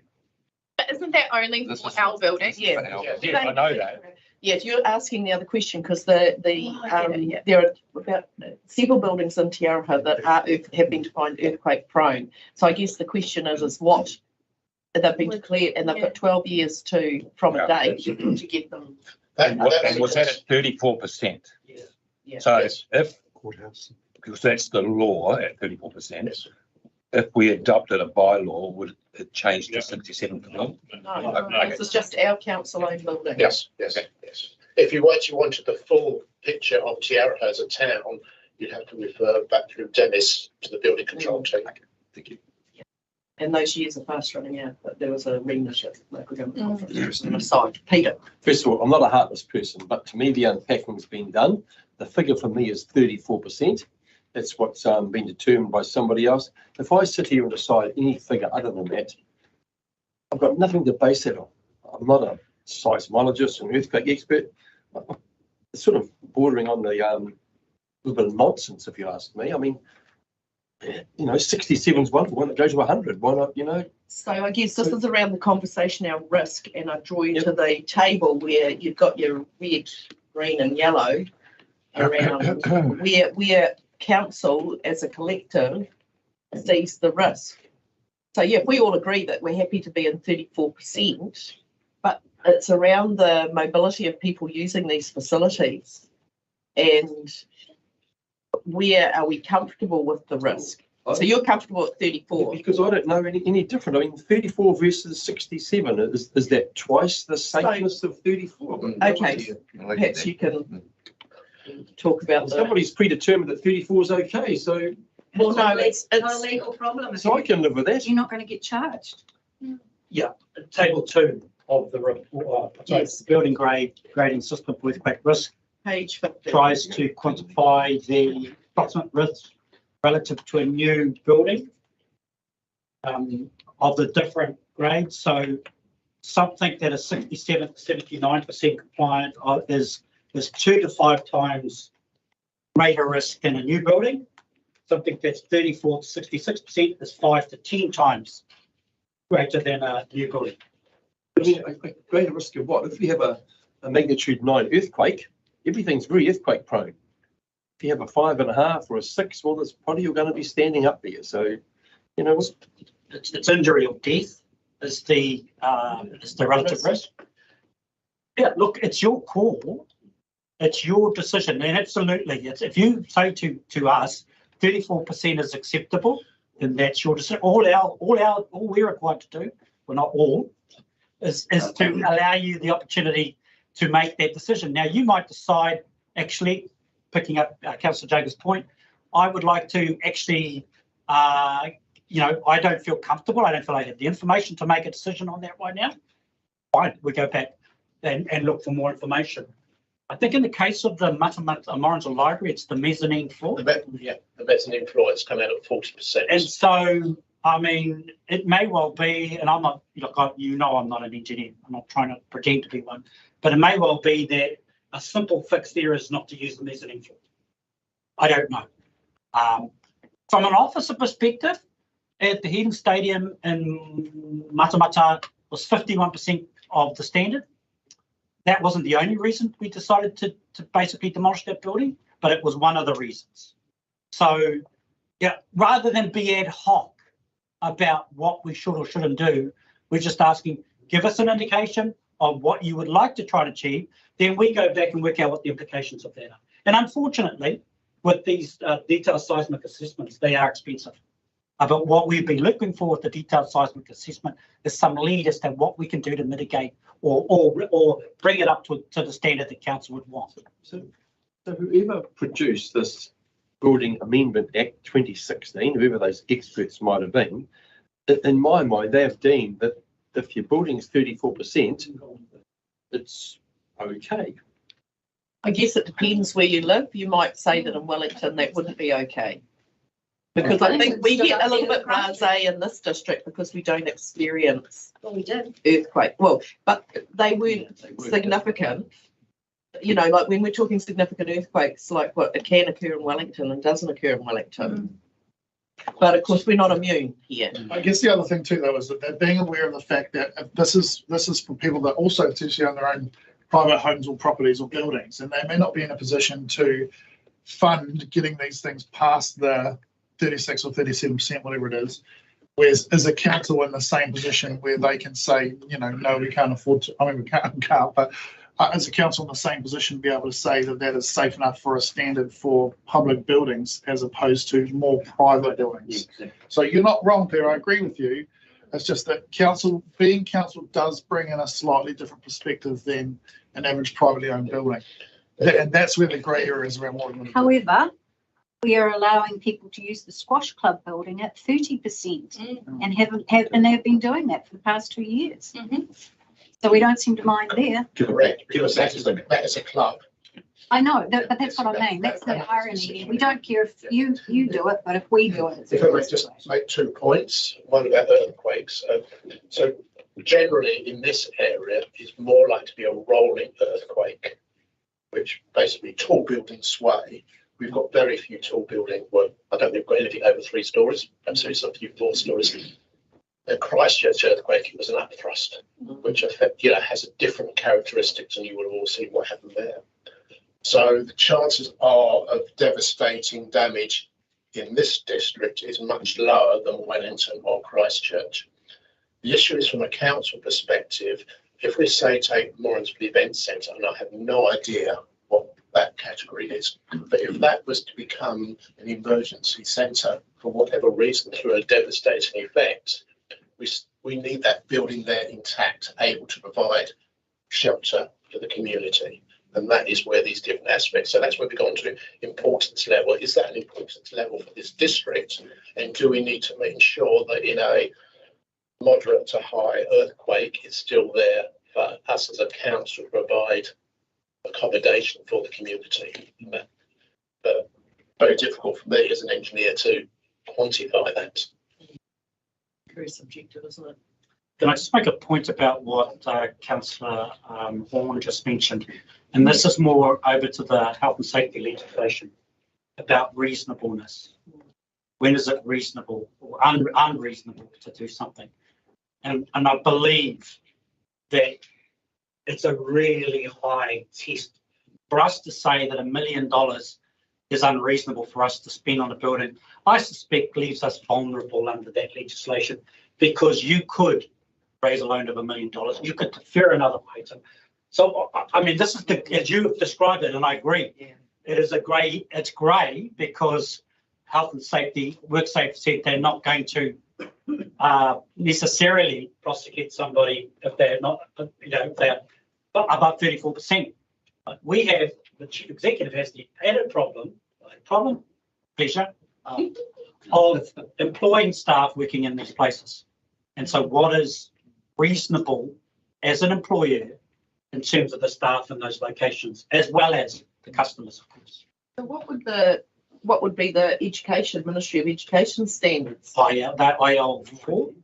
Importance, very high importance level. I think hospitals have the highest importance level. So Peter, just to give an example, as a school teacher, your employer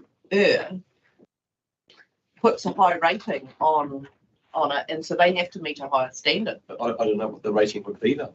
So it's in the state. It's in the body of the document here, because it did talk about schools and where you've got more than 300 people congregating and things like that.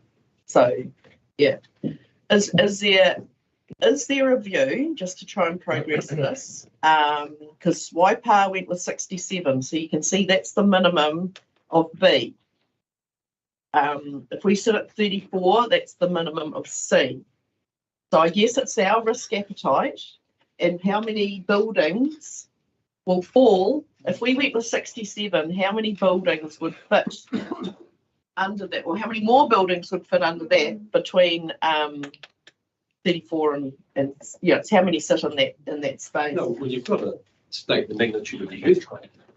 So how many buildings would fall depends on the earthquake. And it's all about risk, the probability. So, what I would like to do is to actually specifically pick council-owned buildings, and it will be a short list, the critical ones for the community and for us as an employer. I'm not worried about all the small plant rooms and the sheds back and beyond. There's no merit in doing those at all. And probably less than a dozen buildings, I'll say, even if that much, between 6 and a dozen, I would say. So is there like if we were to, rather than set a level now, would it be prudent to do the studies on those buildings, work through them, and then assess what the problem might be? Because if we have a whole heap of them sitting at 60, we might say, well, that's not such a, and because the cost of, if we set a bar, then there's going to set an expectation that if we've got a whole heap of buildings at 60, that we've got to raise it to 67. So going from 67 to 100 is not necessarily proportionate. No. I think the other thing is that when we talk about earthquake rating for a particular building, unless you do detailed design, an element of the building makes the whole building rated at that level. In other words, you don't distinguish between the front portico versus the main structure. If the front portico is 34%, then the whole building's 34% until you do your detailed study. I agree with you. Again, I think my strong recommendation is do the study. And I had to say this, and I do not mean I don't want to put you in an awkward position, but by making these decisions, if the advice is to something else, there's potential for you to be individually liable in the event if something happens, if the advice is ignored. Sarah Jane. So can we agree to undertake the assessments and then agree to determine a threshold once the initial percentages are known? Yes. 1, 2, and 3 of the Yeah, absolutely, because you do it in a much more informed way. Instead of I think the other thing to think about is if you know these buildings related to your own home, I suppose, if you know these buildings have what you would call geographic or geologically an active earthquake area, how much money do you invest in them without doing the structural stuff? Because this is the conversation here too, is around the work that's to be done on them. And if it comes back that they're really low, well, why would you spend money? You're just throwing good money at bad without addressing another underlying issue. And I think it is important to understand the building in its entirety and not just do these things. So James. Yeah, just so not on the recommendation per se, because I think we've covered that pretty well. Just as an aside, in the report, they're saying with the other office improvements and considered prudent to delay these projects. When we talk about risks and stuff, I'd suggest our security at the front desk and Tiara and Morris. I don't want to see those delayed. I think if we can support our staff, making them safer, I suggest they're more at risk of errant people than they are potentially of the roof falling in. So I don't want to see that delayed. People. And I made the decision to delay the work until we had this conversation, because if my thoughts were, if I come back and say to you, I've got need $500,000 to do 2 buildings to bring them up to a standard of 67%. These works that we've got planned are in that order. They're in that order, and I found I didn't want to progress those projects because I mean, you needed to know. You needed to make a decision. And I guess the other point about Morrinsville in particular, we said, we've got all the plans ready to go, was hold on a minute, let's just make sure we better do we would think you should do the DSA, because exactly what you said there, Adrian. You know, if we turn around and say, actually, it's worse, a lot worse than we think, and we possibly need to significantly more capital, why would we invest money at the front counter right now? Now, I've become very unpopular by holding those works up, but I just am conscious of your pressure and the public perception of what you're doing. So we'd love to get on and do the work, but you know, we felt we needed to come back first and check in with you rather than just charge on. I just the reason I clicked on that one and not the others was just that I thought, you know, that would be reasonably quick, reasonably, I shouldn't say cheap, but reasonably achievable. And I don't think that would, I don't think whatever happens to those buildings in terms of where we come to, I don't think that would be a significant, I don't think that would be a significant thing in terms of, Well, it might be, where we need to be. because it depends what they're doing. Well, I know it is, but I mean, it's just about, you know, like I say, it's actually just securing our staff, which I think should be right up there. We haven't got the formal quotes yet for those 2 jobs, but for Morrinsville, my office estimate potentially in the order of 160 grand to do the front counters and other associated work. Now, if we did that, and then we had a detailed sizing assessment which said, well, actually the buildings are, you know, it's only at 35%, this is high risk building, and I came to you and said, I think we need to demolish and rebuild. It doesn't look good. No. I spent that amount. No. That was our concern. I get, but would we not still have spent that 160 anyway? Because it's not, demolishing and rebuild is not going to be done in 3 months. Oh, exactly. So it still could be well. I think we need to go ahead with those. But we just wanted this council to be able to the whole story.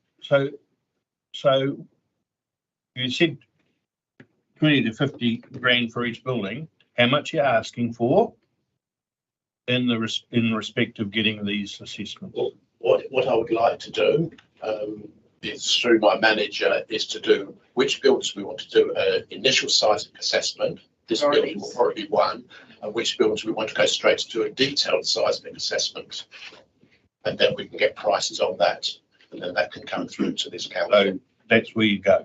And the priorities. And the priority to do them, yes. Yeah. Keep it. To me, I think we need to set a threshold percentage which triggers a detailed earthquake assessment. We need to do that. I agree with James. We can't just put these off. So they have to be done. I also agree with Peter that the national people have established 34% as that trigger. So as a trigger. So what, doesn't just use 34% as the trigger. Yeah, and then the detailed earthquake scenario, figure out how much it's going to cost us, and then work on that on a case by case basis. I guess the other question is what threshold do we want to be at? There's two, there's 2 things. So that would trigger a detailed earthquake assessment. Yeah, that was kind of what I was going to lead to Kevin. For me, if I was thinking about the percentage that I would be okay with, I see one of the other councils did it at 50% rather than 67%. For me, when we're in an area which I think they said that the fault line running through here is capable of a maximum of 5.9 or something, and we had a 5.2, and all the buildings are still standing. Well, you know, going on experts, we don't have the ability to run into really high earthquakes like, you know, potentially Christchurch and things. So that to me is justification to not go up to 67%, and we might not catch a couple less buildings at 50.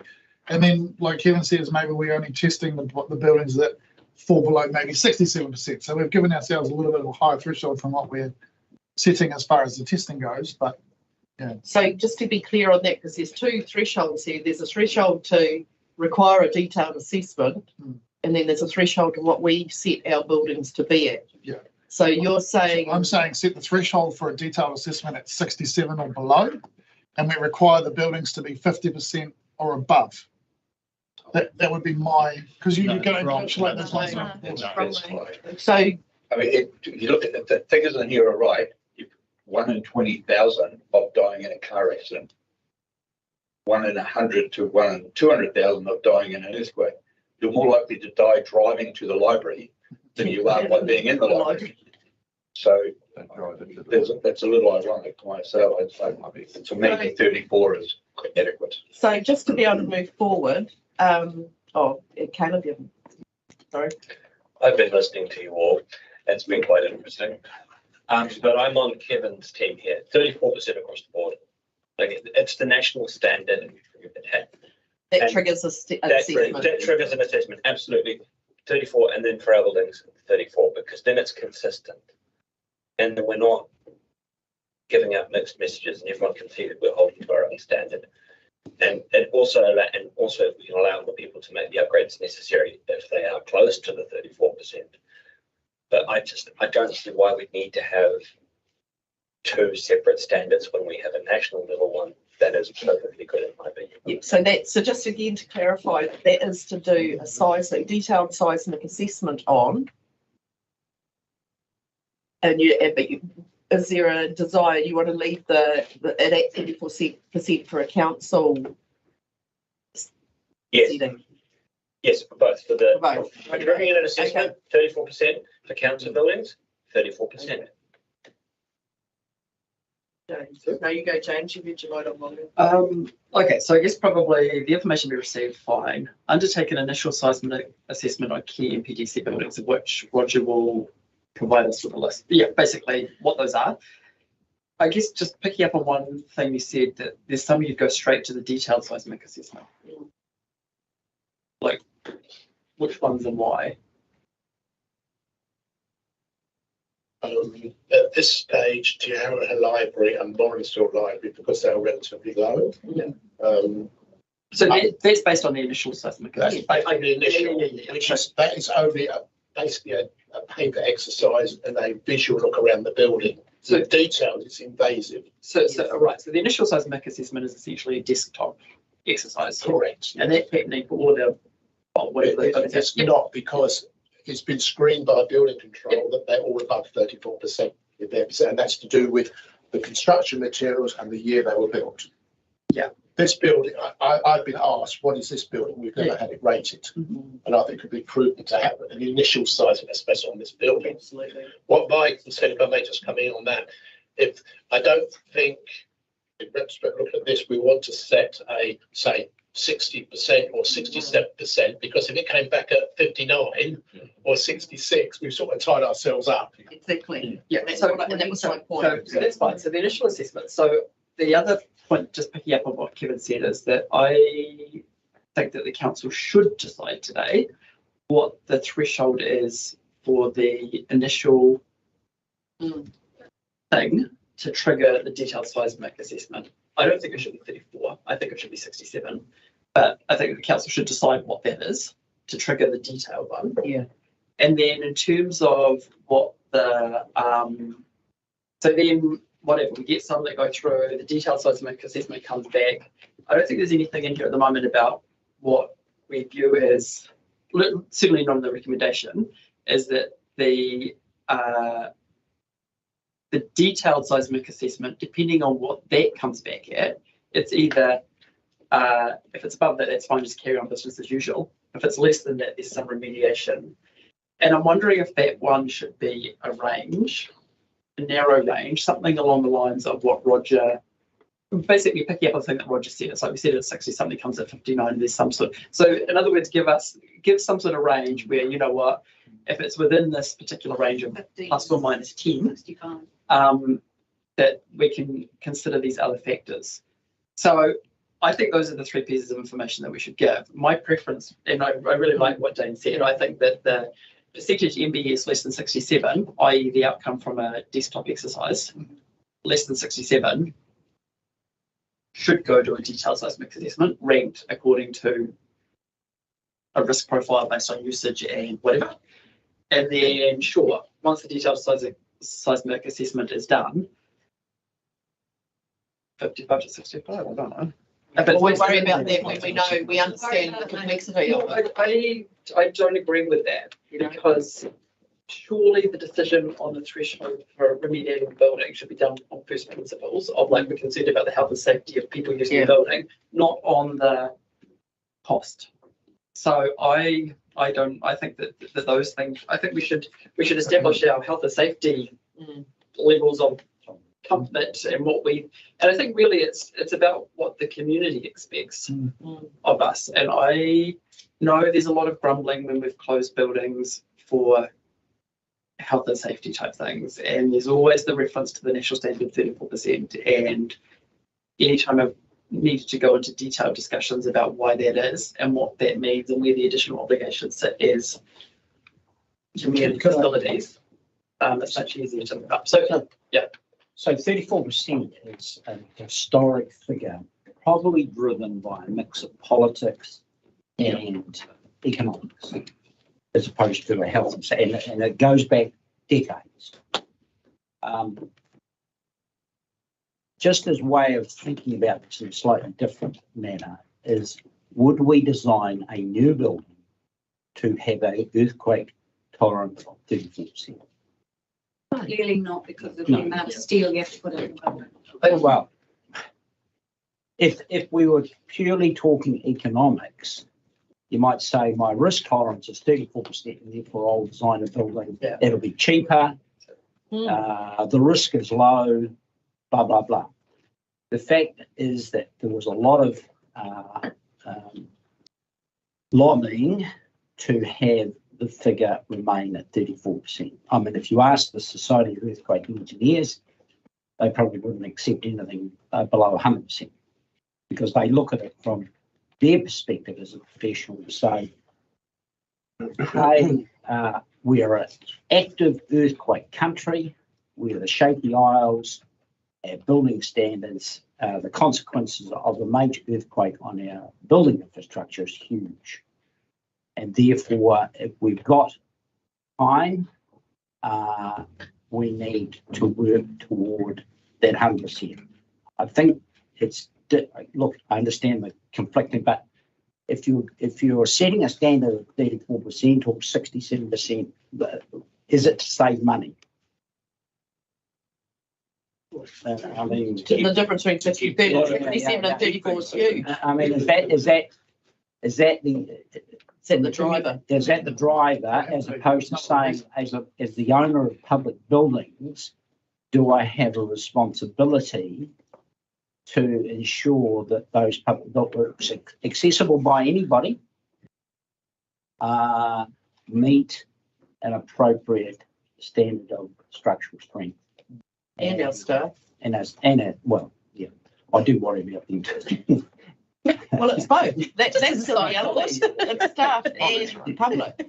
So my recommendation is that I would strongly recommend you undertake the studies, the detailed studies, simply so you know where we're at. There was detailed studies at what level? Well, to be fair, I think we've done an initial desktop on all our building stock. No, we haven't. Well, we need to do that. Then so that's two. Yeah. That's two in the recommendations. Yeah, and that was coming back to clarification from your point, James, just to get clear in my head.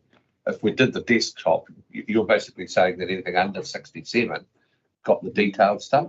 I don't know if but if there was some reasonable confidence behind that modelling, and we were coming out at 60s and 65s, I mean, personally, I'd feel reasonably comfortable about that. You know, but if it was coming out at I don't know, and that's why I'm seeking some. I literally don't know.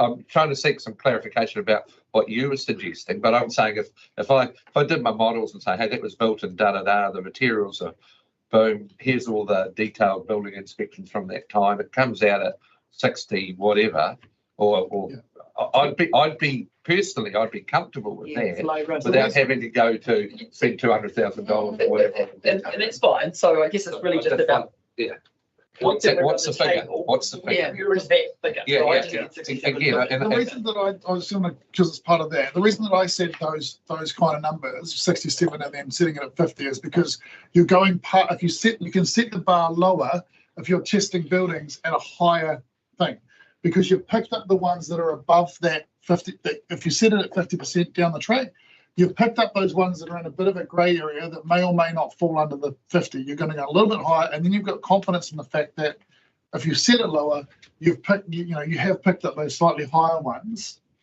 to make sure that they're not going to fall into if you set the bar at 50 and you go, we're going to test everything above 50. Well, there might be something that's coming at 52 or 55 that's actually a 45.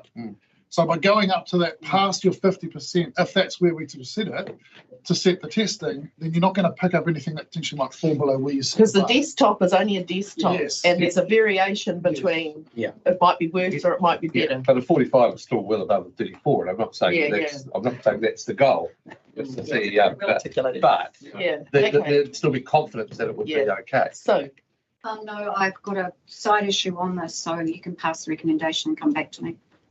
You've got a side issue? Okay, well, the other thing we need to think about too is what you said with Muswell event centres that possibly are already past 67 but should be in a higher category if they're a civil defence area. So you may need to do, you're still going to do the desktop one, but to me, I'm not strategically. I'm not comfortable with the 35 or 36% being okay in a public building. There's no way. I think you get hung out to dry. There is a precedent set around a 50% minimum. But our civil defence buildings, they also need to have a minimum that they get. We're not going to give them to 100%, but it's not real clear. I didn't notice that it was really clear in here what they are, but they may need to be, 75% or above to make sure that they're going to be there if we need them in an emergency. So they may need to be picked up outside of our 67 or whatever we end up at. If we wanted a civil defence building, it has to be IL4. We don't have any IL4 buildings in our district. No, we nearly did it for the Matamata Civic Centre. Matamata Civic Centre, the structure is IL4 level, but there's a couple of other items that had to be done in order that it could still operate isolated generator, storage of potable water on site, that sort of thing. Which is easy enough to get a generator too, presumably, and having the fitment that you can put a generator on. That's the key. If I may, through the chair, make a suggestion.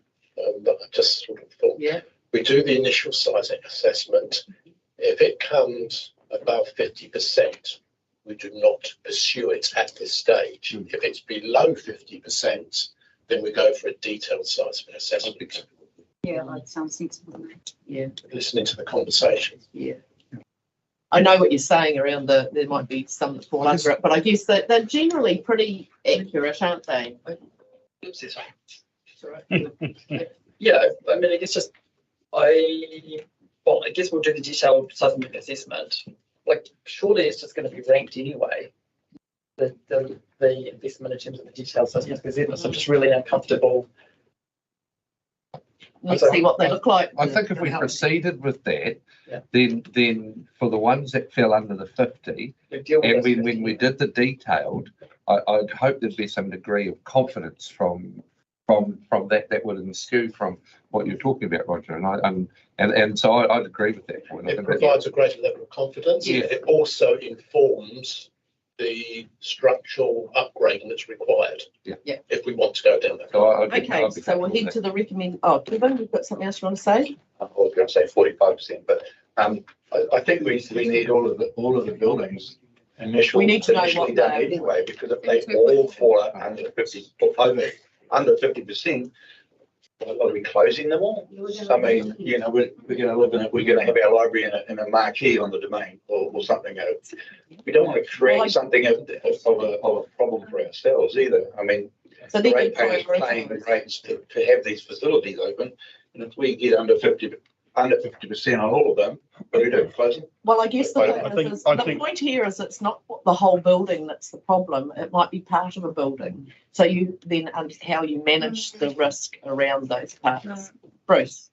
I think Roger's suggestion of 50% will give us some more detailed information to proceed with deliberation. I think that's about as far as you could say at this stage. Okay, so the motion is that the information be received. Second is that we undertake an initial seismic assessment on key NPDC buildings, including offices, libraries and sports facilities. And then how, So the threshold of 50%. Well, that's not what we're talking about. that's not, this is setting it to be what we All the seismic. we're not setting a No. building standard. I thought so.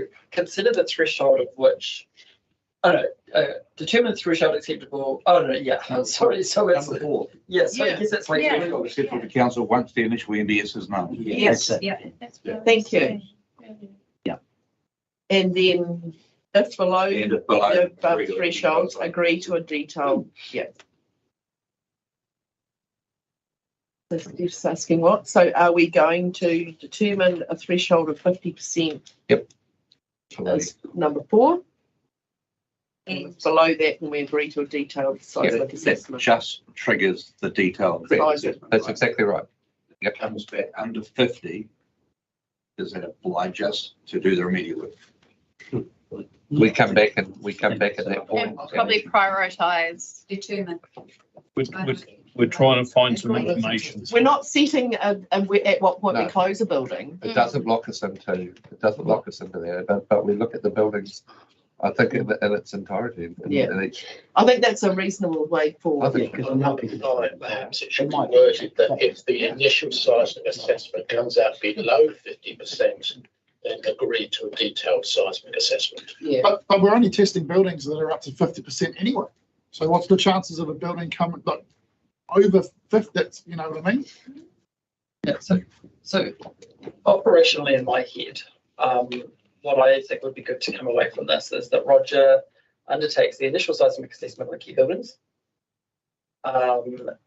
That I think it should be 67%, but it sounds like the collective view is if the initial assessment comes back at 50%, Roger then immediately goes to starting, without coming back to us, a detailed seismic assessment. Yeah. And then the outcome of those detailed seismic assessments are coming back to council for remediation or some. We still haven't made that decision around like, oh, geez, should the building be closed? We need to assess that when we. Well, Depends on the building. and within that framework, we know already that the Morrinsville Library and the Tiara Library are going immediately to a detailed seismic assessment based on what's sent through here. So I'm not going to vote for that if it's 50%. I'll be voting against. I think it should be 67. But my understanding is that's the process that's been programmed in here. Yes. Peter. I support recommendations 1 and 2. I think number 5 is a nonsense. I find it difficult to sit here in council and decide to spend some money, which is about 20 to 50,000 on each detailed seismic assessment, and we don't know how many of those there will be. I find that a little bit irresponsible in these times of huge rate increases. So I think we should pass 1 and 2, see what Roger comes back with, and then have another go at this. Okay. Great. Yeah. I guess then we know what we're working with. Yeah, we still have to set a threshold at which is going to do an initial seismic. Otherwise, what are you going to do? I don't think we do. No. So we look at all of them and go, okay, that's the top 10%. Those are the ones most likely. Well, for instance, there'll be some centres won't need it because they've been built in recent times, so they meet a code. So that's fine, and I would support that. Like I don't think it's the best outcome, but I would vote in support of it. I think that the thing is that what would happen then is Roger would come back with this. So, I mean, there's only a fixed number of buildings. That you, like, how many is it, Roger? 12? Well, it'd be very few, 2, 3, 4, maybe. 3 or 4 buildings would come back. And then I don't know what additional information we would need to decide to go. So it's putting a delay in the process. I personally don't need another check. If it comes back as below 67%, I think that a detailed seismic assessment is, I'm not going to change. But if you wanted to come back for that tick off exercise and some other information is coming in, which I haven't considered, so be it. But I don't see that as necessary. So we're talking 3 or 4? Yes, so there'd be this building, the Morrinsville Event Centre, probably another 1 or 2 I can't recall straight away. And Matamata has no issues at all. And then we'd be up, and if that initial one comes up and we've set 67 or 50, we're then up for a 20 to 50k per each one. Potentially, I'll get specific quotes for each of those buildings. Obviously, a building of this size. But what we're trying to do here is get to a stage where you can go away and know where you're going to go. So I would be happy to do the initial seismic assessment on those 3 or 4 buildings, and if they are below 67%.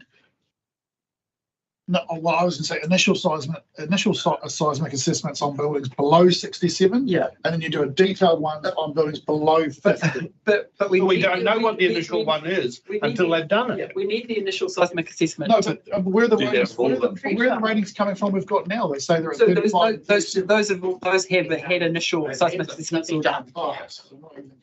Right. So what we're trying to do is set to understand what the initial one is. So if we do those, we'll say 4, and we will have an initial seismic assessment. Then we've got 2 that we know are 34 and 40. All right. Then we know that we can spend $20,000 to $50,000 on those if they fall below 67%. Doing all the ones on the domain, the outside. No, there was just the 4 that Roger's. Why aren't they getting? Yeah, well, that's why I'm a bit confused. We've got a lot of other buildings, but Earth Tower. It comes down to risk and to the type of use that goes behind that building. So what Roger's trying to do is identify those buildings that are likely to have more likely to have a large group of vulnerable people in it, as well as, so that's why the Morrinsville Event Centre. This office, because it's our head office in our civil defence headquarters. The Tower Library and the Morrinsville Library, we know those 2 buildings at their initial seismic assessment.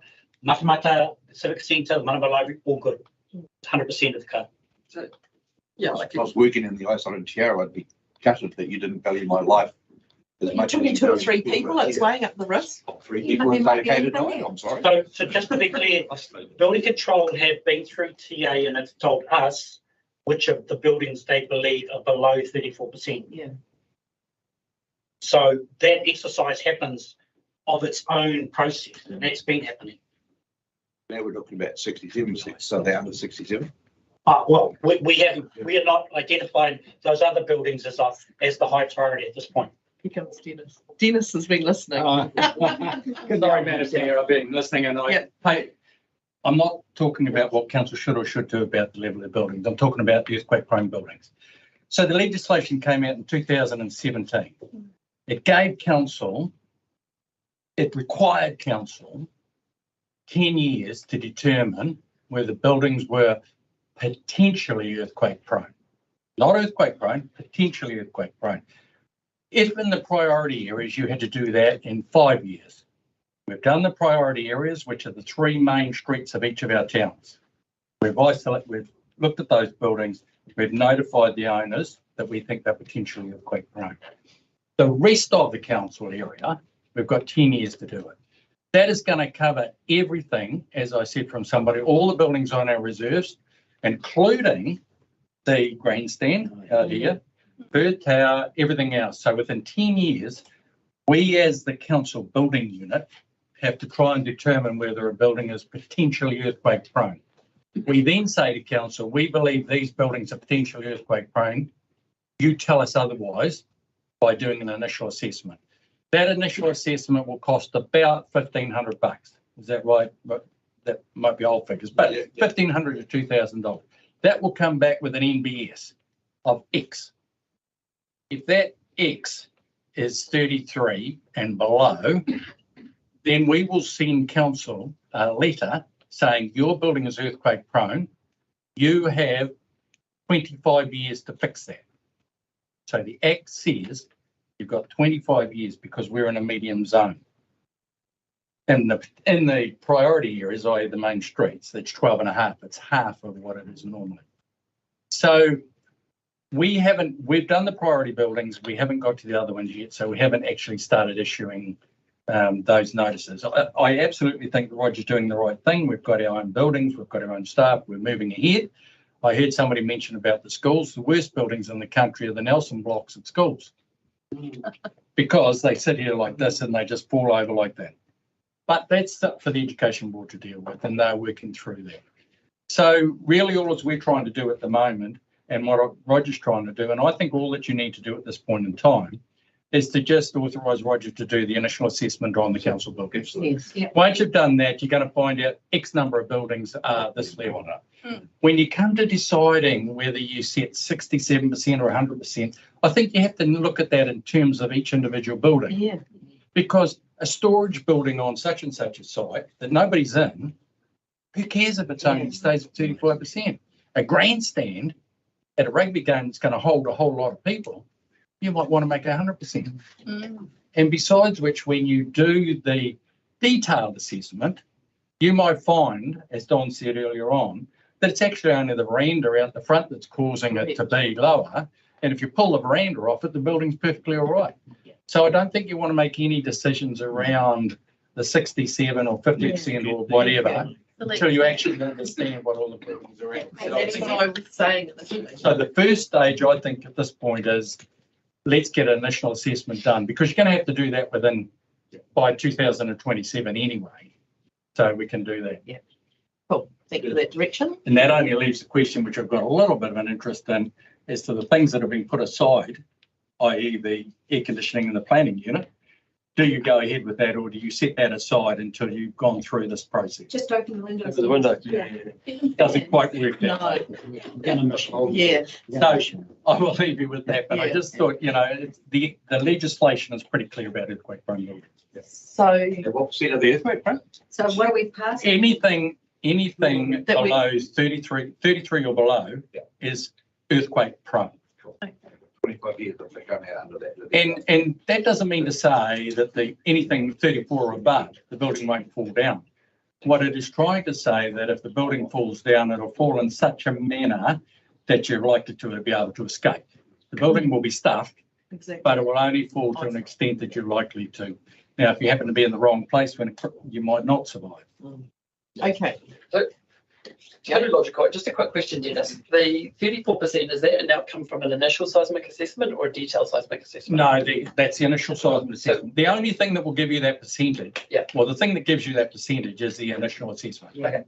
And that, as Roger said, is based on the age of the building, the style of the building, is it bricks, is it like you have this and that in? Cool. So, very logical. But my understanding of the recommendation here is that Roger's already taken us quite a few steps forward because, as best I understand it, Roger's already identified the priority buildings. He's ignoring the warehouse that's empty on wherever.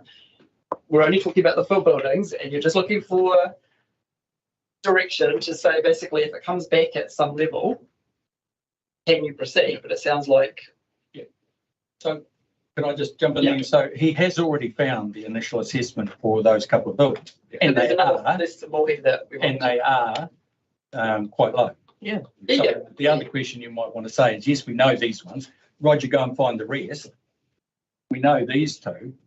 What do we do now with those two? Do we do a detailed assessment and see where we go with them? I guess it's for the others as to do we set a level or not for a detailed seismic? Okay, so if we're that was the crux of it. If we go to the granular level of, there's like 2 buildings that have been assessed and another 4 that are going to be initial seismic assessment done on, I would say a detailed seismic assessment is required for the two that you've already done. Like I'm comfortable making that decision based on the information that's in hand. And I think that if the initial assessments of the other ones are less than 67, it should be done. But if we can't get that threshold established and Roger needs to come back and say, look, they're at 34, for us to say, okay, go and do the detailed seismic assessment, so be it. If it is helpful, if I can just go back just for a minute, with the Matamata scenario, the initial seismic assessment, this is memory now, 15%. The detailed 18%. So we had to do something. And to bring it up to 34%, which was the minimum, was going to be something like 500,000. To bring it up to 67 was going to be 750,000. So we would have still ended up with a 55, 60-year-old building. Which is why council at that time made the decision, looking long term, demolish, start again. And that's again, this is the strategic view we need to take around the building and how low it is and what its life is and what it's used for and how we have a temporary, whether it's air conditioning or not using listening. So we need to move forward. I can go on a recommendation. Well, Peter, have you got a comment? That's all. Yeah, I support recommendations 1 and 2. Okay, Pete, you've got. Well, yeah, one and I'm 1 and 2 and 3 is where 3 is where the initial one determines that the percentage is. For a detailed. Yeah. We go ahead with a detailed. Because otherwise all we're going to do is come back. Come back in another month and go, well, those 2 buildings plus 1 more or 2 more we found. Yeah. And then we still can't progress. So what's our tolerance? Is it 50 or is it 67? Because there's 2 numbers here being bandied around. Do we need a number? Yes, you do. Just regular. Okay. I'm 67. I'm 67. I'm 34 because council's already decided to do a detailed assessment on those less than 34. So I'll stick with 30. No, we've got ones over 34. We were just saying that Lawrence's at 40 that we're going to do a detailed assessment on. Are we? Yes. Yes. 2 under 34. No. Well, I like 34. Got a nice ring to it. 34. Yeah. I don't think you've got any supporters from the commission in the room. So 67. 50 or 67? 67. 67? Because again, it comes back to you don't want to have one that's 52 and then when you actually do the detailed one, it comes at 45 or whatever. 14. Yeah, it might be that bad. See, it appears because you're only talking 4 buildings, 3 or 4 buildings, so it's not a huge number. Yeah. And okay, so 67. Would somebody like to move that then? 1, 2, and 3, and throw in. So I can have a go. The information be received to undertake initial seismic assessments on key MPDC buildings as articulated by Roger, including offices, libraries, and events/sport facilities. And then if the above thresholds fall below 67%, a detailed seismic assessment is completed or initiated. I'll second that. Okay. Any further conversation? All those in favour, please say aye. Aye. Against? No. I'm against. What's your name? Recorded to? Yep. I agree with 1 and 2. Alrighty, motion carried. So just to check in and don't throw their paint, the work that we have ready to go, what are your views on that?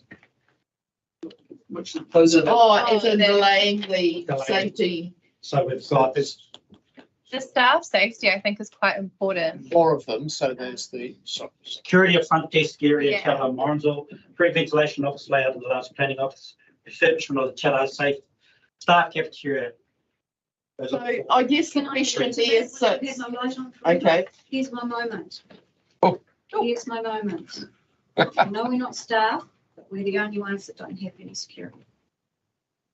You can't walk into the executive offices now. You can't walk the other way. You're going to tidy up Te Aroha and Morrinsville, which is fantastic. But you can still walk in there. So we would do this job at the same time we do the wiring for the front office.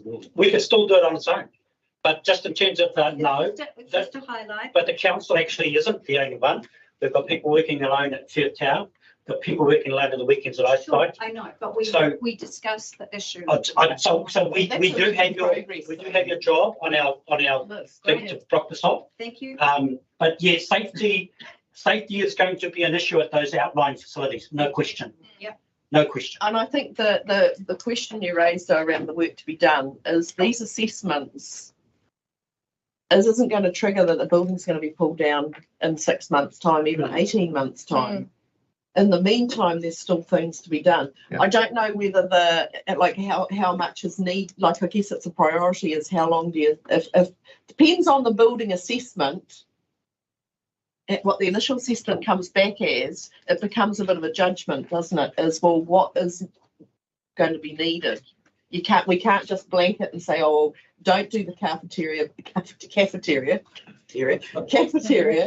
but do the security at the front desk. You know, we can't say that because nothing's going to happen until we know what those assessments are. So that's a judgment call for you to make when the initial assessment's done, maybe. Yep, the detailed assessment. Initial. Are you? Yep.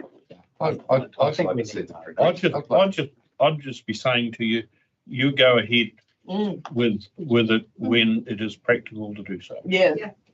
Okay, so my judgment is, I wouldn't, if it was my money, or if I was in your seat, I wouldn't be spending $600,000 on these works if I had $600 or $1 million potential expenditure in front of me. That's what I would do. That's why I held up on the work. Yeah. And I know that's unpopular with staff. I know I'm very unpopular with staff for more reasons than that. But I just am conscious of what you went through in the submission process. So, but you might have a different view. Because there is a risk of throwing good money at bad. Sure. How long is it going to be before staff start to walk because we don't have a suitable environment for them to work in? Yeah, no, good point. And that's exactly the point about the staff cafeteria in the office. It's about trying to, none of this work, and I've seen the plans, none of this work is extravagant. I said, show me the plans, show me, and I believe they've done a good job to be prudent. We're trying to make the environment, as you say, more comfortable within what we've got. So, yeah, that's the other side of it. I think just picking up what you've said, I'm not asking you to make a difficult decision. What I think we have to do is let's get those ISAs done real quick for this building, because once we get that clear, we're into the work. Let's get the detailed seismic assessments done quickly for the two libraries so that we can get clear on those ones. Yeah. That, to me, is the prudent thing to do. Yeah. We're not stopping it. stopping Yep, it. we just might be delaying it until we know more. Perfect. Thank you, team. We got there. It's never easy when you're working on it's not black and white. No. Okie dokes. 7.6, naming of NCOP development. Thanks, Barry. Sorry, we've held you up now. Quickly. No, you probably would actually. Okay, so we'll take your report as read, I think. Barry? Yeah, no, we can sit up the front. Feel like you're up there, Barry. You've got to be up the front. That easy, Barry. But yeah, No. these ones tend to be a little bit more straightforward. Yeah. We're outside. Taking you away from shaky ground. Yeah. Let's go ahead and move both the recommendations. Absolutely. Yep. Yep. There's no questions. I'll second Sarah Jane's move. So we're taking it as read. Sarah Jane has moved and Caleb has seconded. Yep. Report received. We accept the applicant's prepared public. Yep. Road names, Monterey Drive, Monte Drive, Elson, Jondo, Place. I linked you the other night. I didn't realise they were horse names. Yeah, Better Leave was a very great horse. And the names to Waiwai Drive and you can understand there the link that's been developed. Connecting up. So yeah, all those in favour, please say aye. Aye. You opposed? Carried. Easy peasy. Probably could have done it with. You could have done it without you, Barry. But no, there's a lot of work and thought goes in behind this, and we mustn't play it because it is. It's always cool to read the meanings of them too. Oh, it is. Yeah. Absolutely. Right. Item 7.7, the electoral system. Tamara, welcome. I thought Summer Eve when I drove down, it was something to do with seeing the sunsets. And Oh. leave it to me. Yeah. Yeah. That was a brown food. Yeah. And better leave it for the day. That's right. From Side, yeah. It's always a trip. Yeah. Good on. And what? I'm just here to seek council direction on which electoral system you'd like to use for voting in 2025. And taken as read. So is there any discussion point?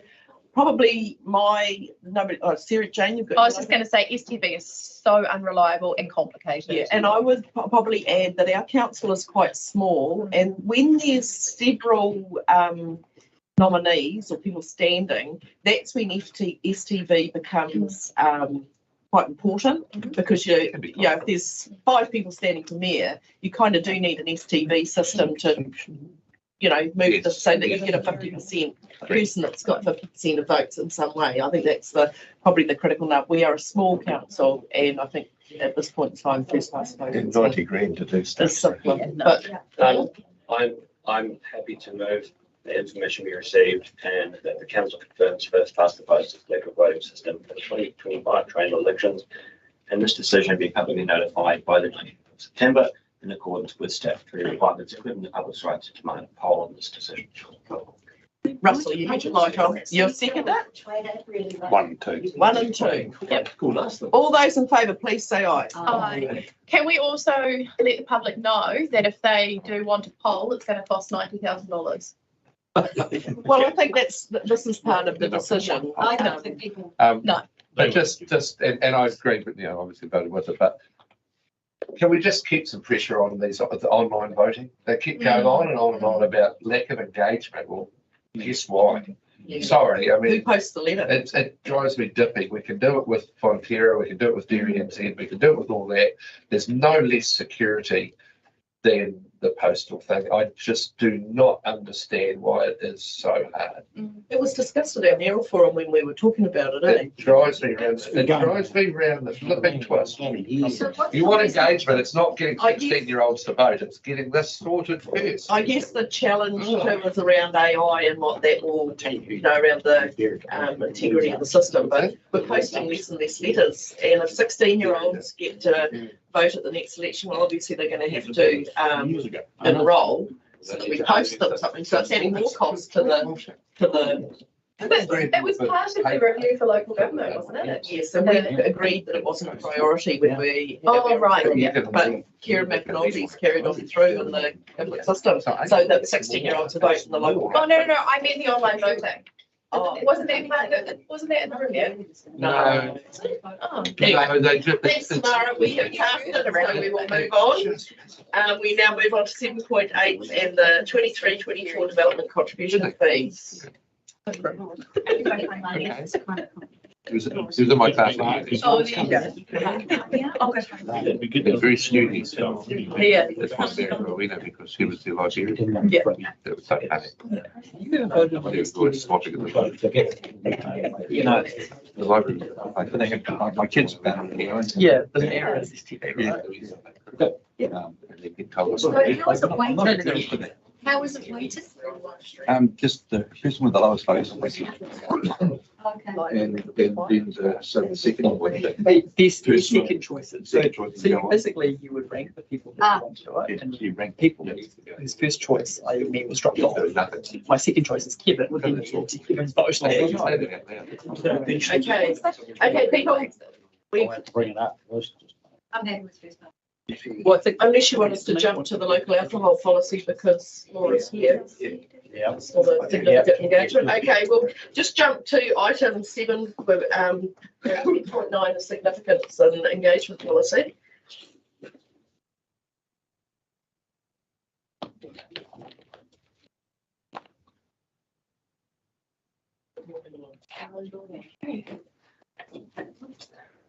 Hello. Good everyone. So as you know, we've had some previous discussions around this and some workshops, but to give a little bit of brief background, so this is a policy required under the LGA, and council tends to review this in line with our long-term plan project, just to ensure that it remains relevant for the community. And during the review of this policy, we've sought your feedback, as I said. We've also talked to the Te Mana Whenua Forum, and the draft policy that you've got there and some of the changes that we've made are really in response to some of the feedback that we've received.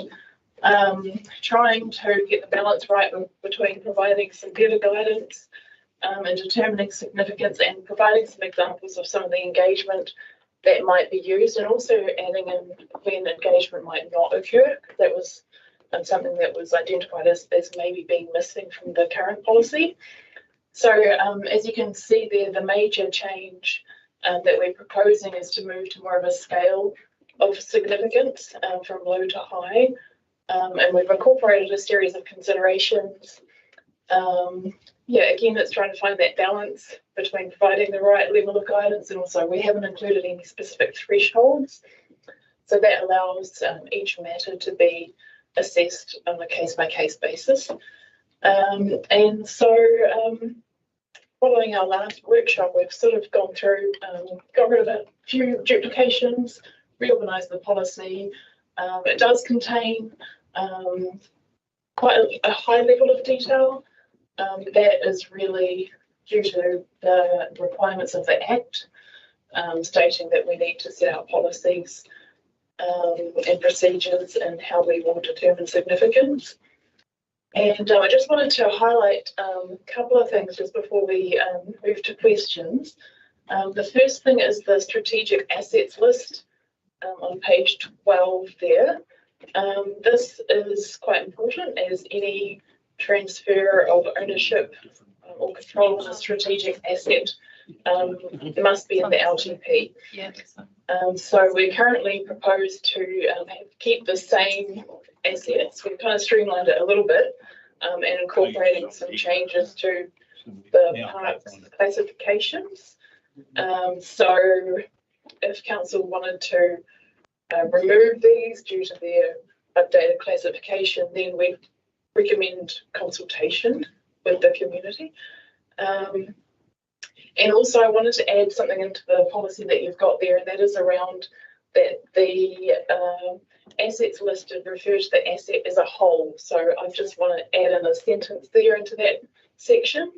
And I did have that on the slide just to make that super clear, like what I'm proposing to add before you. So that was relating to page 12. Yeah. So it's the assets refer to the assets as a whole that provide services to the whole district. No. So it was like never new attachments. It was an attachment to your agenda. Yeah, not just like part of each. It was all part of it. There were three. When you download your agenda, then there's always the attachments with it. So, are there any comments around the strategic assets list?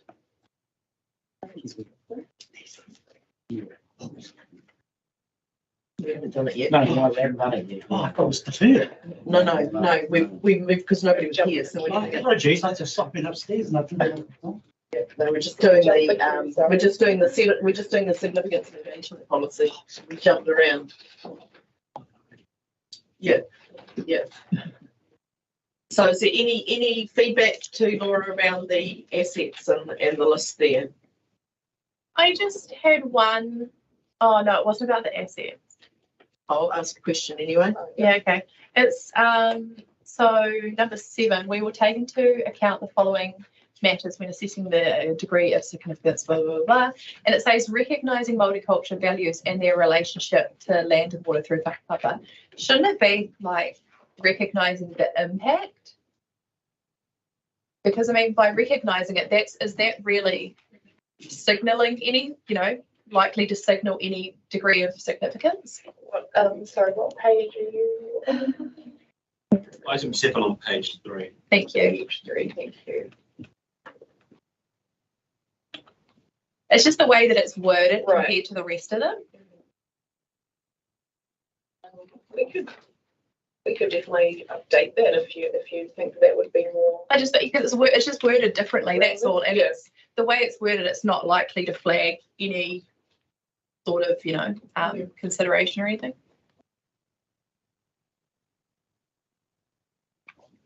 do you agree with that too, Caleb? Alrighty, any other feedback? What are you looking for? Just what would trigger an empowerment consultation? So that's where we've got those considerations. So it's not one aspect that would actually trigger that. Again, it's a continuum, but there are legislative times where it would be significant and that would trigger further consultation. So it's still quite a tricky determination. I'm assuming that's like a referendum. Whatever decision they Yeah, make. so right at this end, this high end, yes. Yeah, the decision making would be in the hands of the community. Yeah, like election. Any other feedback? So I guess the other side of it is we're looking for a decision on whether this needs to go out for consultation. Yes. And I guess what would we be consulting on is always the question. And we are just tweaking a policy that incorporates a bit more inclusiveness and participation potentially around some of our decision making. It's always going to be a little bit, you know, a grey area as to is it significant, is it? And just as long as it meets the asset test, there's plenty of things there that we could probably come to a conclusion. Right, so you're moving that, Kevin? Do I have a seconder? So, all those in favour, please say aye to items 1 and 2. Yeah. Aye, or aye? There's sufficient information about community interests. Yeah. Aye. Anyone against? Carried. Do you want to do the local alcohol policy while you're there? Yeah, you might as well keep that. Okay, so the next one to move on to is today we're seeking council resolution to bring the local alcohol policy in force. This has been quite a lengthy process. We've undertaken the review as per the legislation, so that's from pre-consultation, research. We've produced a draft policy which went for formal feedback. We've incorporated that feedback, produced a provisional policy, which has then gone to a appeal process. And that process is now being concluded, where there were no appeals received. So that means that the local alcohol policy is automatically adopted, but it doesn't have any effect until council bring it into force. So that's where we're at today. If you remember, the policy provisions are quite similar to what they currently are. There's not a huge change for the community, but there is some considerations about trying to protect some vulnerable people in our community. So we've extended the buffer zone around sensitive sites from 50 metres to 100 metres. But we will, following the resolution, we will be writing to licence holders just to let them know the new policy and also informing our people that have made the submissions as well. The lights have not come on. Which one do you want, Laura? The recommendation? In its entirety. In its entirety. I'll move that. Yeah. So, seconded, Bruce. All those in favour, please say aye. Aye. Anyone against? It's 1, 2, 2 and 3. Right, thank you. Oh, the numbering. Yeah. 1, 2, 3, 4. Okie dokes. We will now go back to the development contribution 7.8. Thank you, Laura. We've got Mania coming in to talk to the DCs.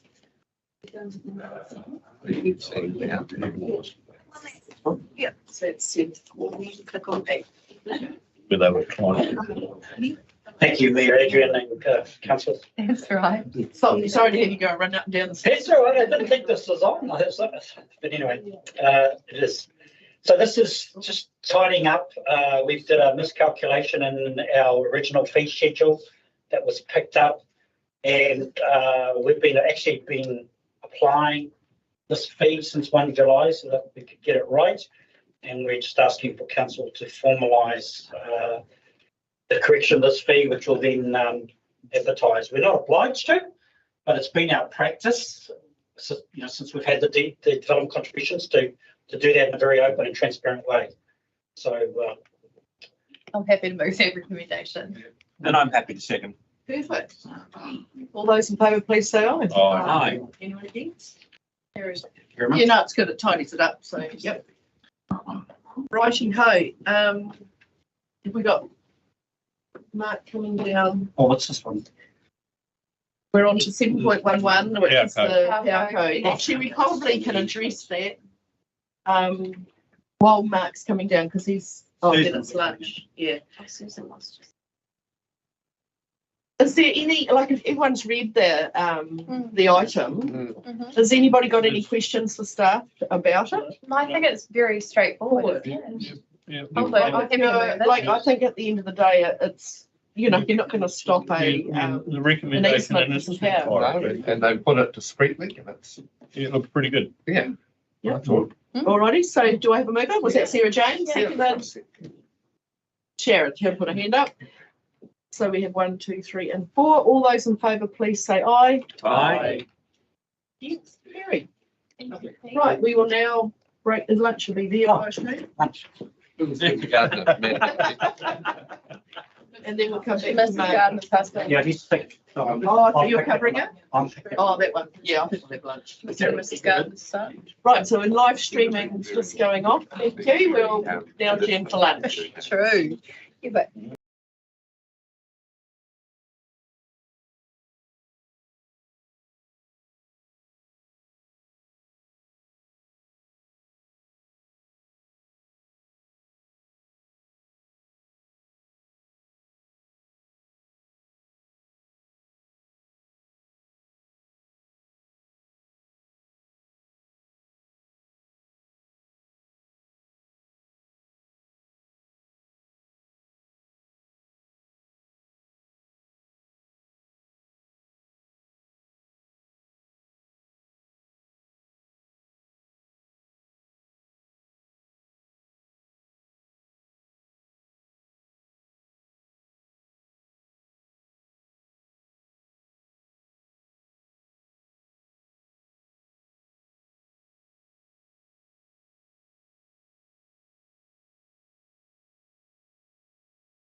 7.12.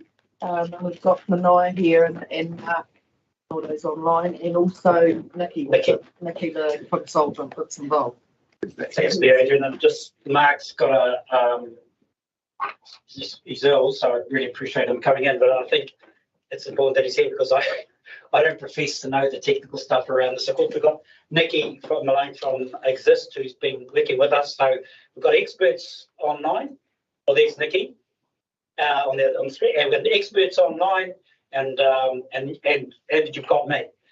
So look, I'll take the report as being read. I just want to touch on, perhaps summarise what we're doing with this report, which has been to the Wahoro Aerodrome Governance Committee and is now been brought before council. Our reserve management plan, many of you will know, some of you won't, but our reserve management plan for the aerodrome has been under review for quite a long time and has been interrupted by a number of things, including the COVID. But we're now at a point where we're wanting to progress this. And the approach that we've taken firstly is we're wanting council to approve the work program that the governance committee have seen and approved formally. That's set out in attachment B.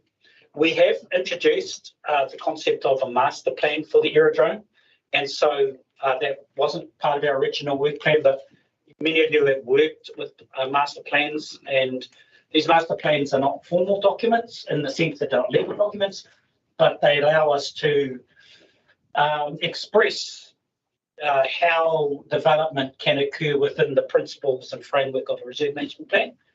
And I suppose the beauty of a master plan that I can think of, and I don't want to stop Nikki or Mark commenting, but the beauty I can see of a master plan is if it was ensconced in the reserve management plan, all of this detail, you're stuck with that. Whereas a master plan gives you, let's say, an expression of how you might achieve some of the development, but it also gives you still the flexibility to vary when you need to. So a master plan concept has been introduced as part of the work program, and it does come at a cost. So I just need to acknowledge that. There is a strong desire to progress this as quickly as possible because there is, it has been going for some time, and there is a view, obviously from our from Ngāti Haua, they want to get it, see it progress, but also users on site would like to get clarity about things that are happening. So our desire would be to complete it as per the draft timetable. Having said that, and I spoke to the Aerodrome Governance Committee about this, I said, look, the reality is council's under tight financial constraints.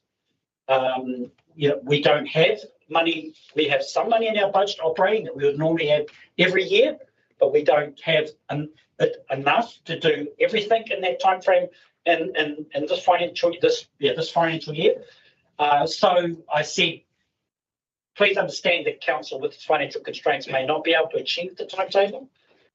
We've identified that you potentially could if you wanted to allocate reserve funds to enable us to achieve the time frame, but we also made it clear that you may not feel that you should do that. And then simply what would happen is we would work within our budgets over the 2 financial years and the time frame would adjust accordingly. Funding is an issue. The relationship is funding or time. If we don't get additional funding, we just keep going within the budgets that we have. It'll take a bit longer. The other thing that we're doing differently here, and I don't think council has done this before, but with the presence of the Aerodrome Committee, Governance Committee, which has come through the tree settlement and is a legal status, we are recommending that you delegate as many powers as possible to that committee to actually make decisions and to work through the process. That's as much about,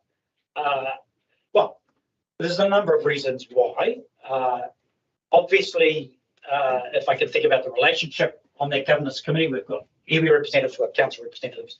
So it becomes a shared, if you like, process in terms of those decision makings. But also there's also just the practicality of timeframes and reporting, etc. So If we don't delegate to the committee, which I can understand if you don't want to, but it means that we report to the committee and then the next step is taken. If we don't, we go to the committee, we go from the committee back to council, and we go back to the committee. So there's an efficiency aspect to that as well. But there's also, can I say, a view about the spirit of the relationship that we have that has been captured in legislation around the aerodrome.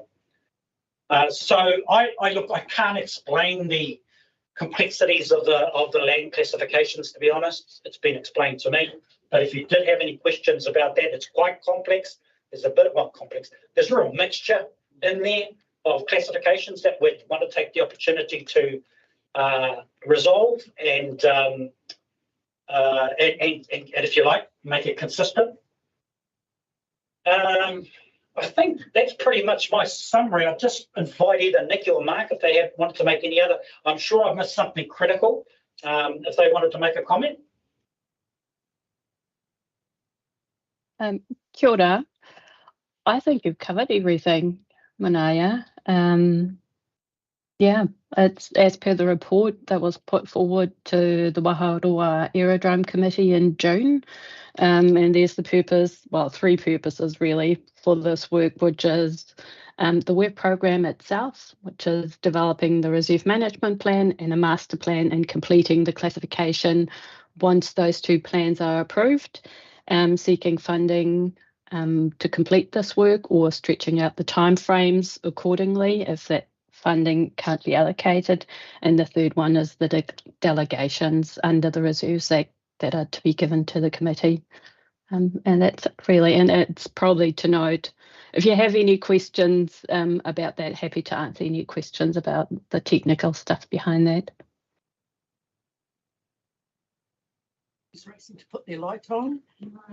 Yeah, it has been a long journey in this, and it was interrupted by COVID. We had obviously commercial pilot training going on there, which sort of was against the spirit of the management plan because it's a recreational aerodrome predominantly, not a commercial one, and that would have crossed the line. So yeah, and good to get the clarity around or resolving the issues around the different classifications.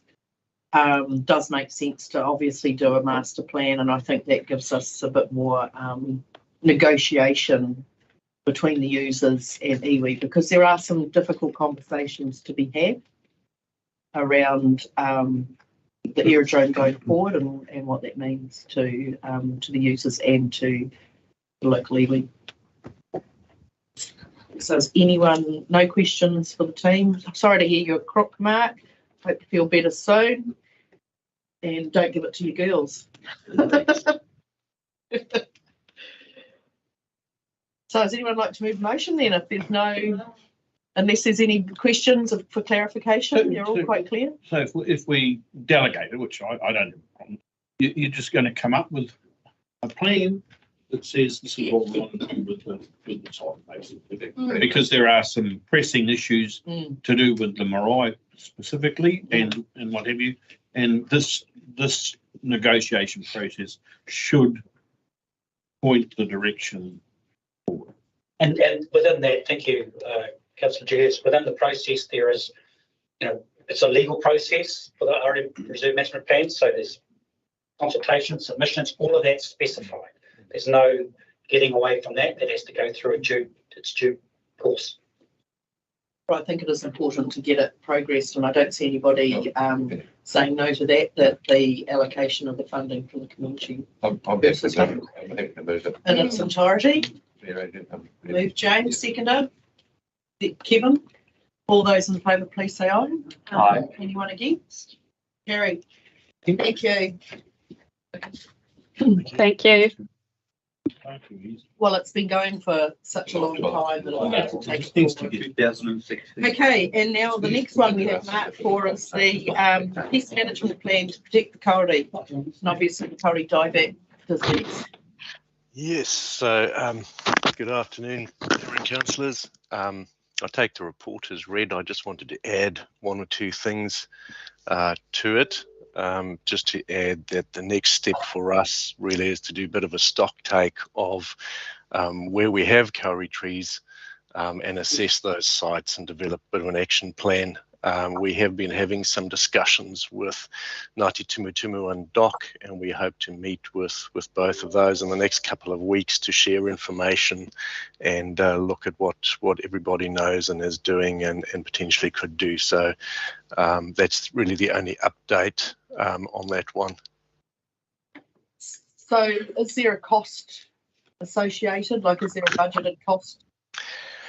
We don't have a specific budget for the implementation of kauri protection. However, we do have some budgets. We have our renewal budgets for our tracks and track structures, which potentially, if we do need to do some track related work, we may be able to use some of that. We potentially could also use, if we have to build things like boardwalks or cleaning stations, we may be able to dip into the bulk fund. I understand there's also some funding available to iwi and to DOC and that type of thing. So we're keen to meet with them to figure out what funding they may have access to as well, because it may be a case that we might be able to fund certain things and they can do other things, or we might have to make some allowance in the long-term plan for some specifics. Ngāti Tumutumu has kindly shared with us, they've done quite a bit of mapping of kauri locations in the kaimais, and they're happy to share that data with us. We've also got our KVS Parks and Gardens team have also been asked to come up with a list of any other kauri that might be out on our parks and reserves, so we can then have a look at them all and figure out what needs doing. Cool. Yeah, because I guess the thing is that we don't have specifically funds available, and I guess this is the challenge around the expectation upon council and what council's role is. So just good to get that clarity that, you know, that DOC and we have Ngāti Tumutumu have got access to funds primarily. So that's good to know. Any other questions? Oh, someone like to move that the information be received, report be received. Thanks, Caleb. Seconded. Sharon, all those in favour, please say aye. Aye. Carried. Thanks, Mark. Thank you.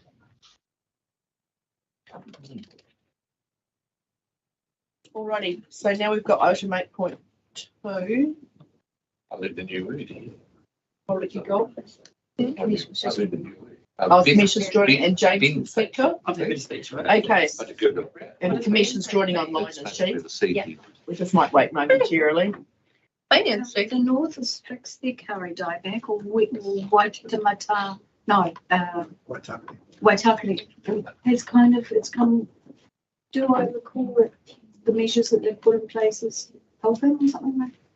Helping, but it hasn't stopped. It hasn't stopped it, yeah. Fortunately, feet and the animals do move it around. We've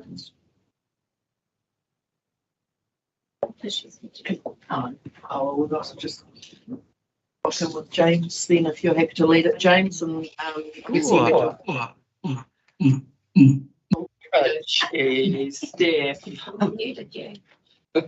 go now and see what It says like the back of the hill. how's that go? Now you're right. Yeah. Are you going to share perfect. So this was a meeting held on June the 12th. Are we looking here? Yep. Beautiful, isn't it? Lovely and colourful. Sweet. Summer. So I'm going to join Commissioner in speaking to the council agenda item today. We'll take the detail of the report as read, but we thought we'd take the opportunity just to give a brief overview of what the Hauriki Golf Forum is about, how it works, and then highlight a couple of the agenda items from the most recent meeting. So the Hauriki Golf Forum is a statutory body. It was formed by the Hauriki Golf Marine Act 2000, and the mission is to promote and facilitate integrated management and protection and enhancement of the Gulf.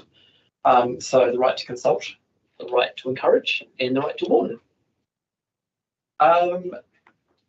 It's got 21 members, and that's made up of ministry appointments, so from Ministry of Fisheries and some other ministries I can't recall off the top of my head, tangata whenua reps, and members from the territorial and regional authorities that are in the Hauraki Gulf Forum catchment. So I think we're the only authority that doesn't have a coast, but most of our land is within the Hauraki Gulf Forum, within the Hauraki Gulf catchment. And then in addition to that, of course, many people in our district actually value the Hauraki Gulf, including people around this table, as a place to connect with each other and families and the broader community. Explaining that it goes round the Goes right around the top of the to Waihi. To Waihi. Yeah. The annual operating budget is $360,000, and that's contributed to by the members. The formula to work out what each party contributes is somewhat complex. And a couple of years ago, I was in a science seminar where I was asked to explain some of these formulae, and the review was it was a maths lesson from hell from Dr. Sainsbury. So I won't go into the particular detail except to say that it's a function of the area of the catchment in the district, and also the amount of population that's within the catchment. So if you've got a mixed area, then it's a bit of a mixture. All of which is to say that our council contributes about $12,000 to the annual operating budget, and that's about 3% of the budget. And we have one seat at the table, which is about 5% of the representation. So good bang for buck. Did you understand it, Peter? Oh, welcome commission, that space commission. We've started, we're running ahead of schedule, so James has kicked off and shared the see that. Thank you. Kia ora. Continue, James. Kia ora, Commissioner. The other interesting thing for me for the forum is that it runs on a co-governance model, which is something that they instigated last term.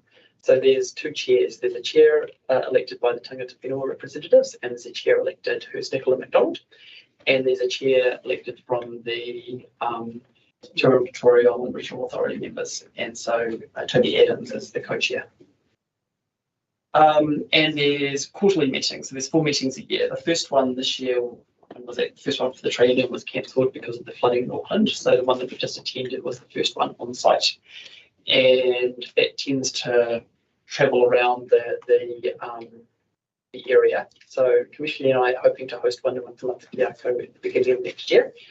And what I'd like to be able to do is have a little field trip and show the forum some of the efforts that our farmers are making to really plant up and invest in the health of our waterways and thus the Hauraki Gulf would be a really good message to get across. So yeah, we have the window to do that. And Commissioner and I, our intention is that the first council meeting after the forum meeting, where the minutes are available, is to have a council agenda item like this, just so that the minutes appear in our agendas on the website and are available for the ratepayer. So that's how all of that works. The 2 agenda items that I thought it would just be worth touching on quickly from the most recent meeting. The first one was the HMS Niagara, which has been in the news quite a bit recently. It's a large passenger ship, very luxurious in its day, and it was actually sunk off the coast of New Zealand in World War II by a German mine, believe it or not, which were floating around. And sank to the bottom of the Hauraki Gulf, and it had a very, very large cargo of gold on it, almost all of which is recovered. So we do actually have sunken treasure in our coastal waters, but the bigger concern is that it also its heavy engine oil tanks were still full, and they're still presumably at the bottom of the Hauraki Gulf. And this wreck, along with all sorts of World War II wrecks all around the world, are reaching a stage of peak leak, which is where, as a function of time and pressure under sea, there's a risk that the tanks are going to explode, and we're going to get a huge oil slick associated with that. It's sort of on the northwestern edge of the Hauraki Gulf, so further up Northland. It's just on the edge of the Hauraki Gulf, which is why it registers of interest here. The location's known, and a lot of people will know where it is because you'll often see a little bit of a slick from a slow leak. You'd be about halfway between Great Barrier and Whangarei, I suppose. Yeah, that's the impression I got.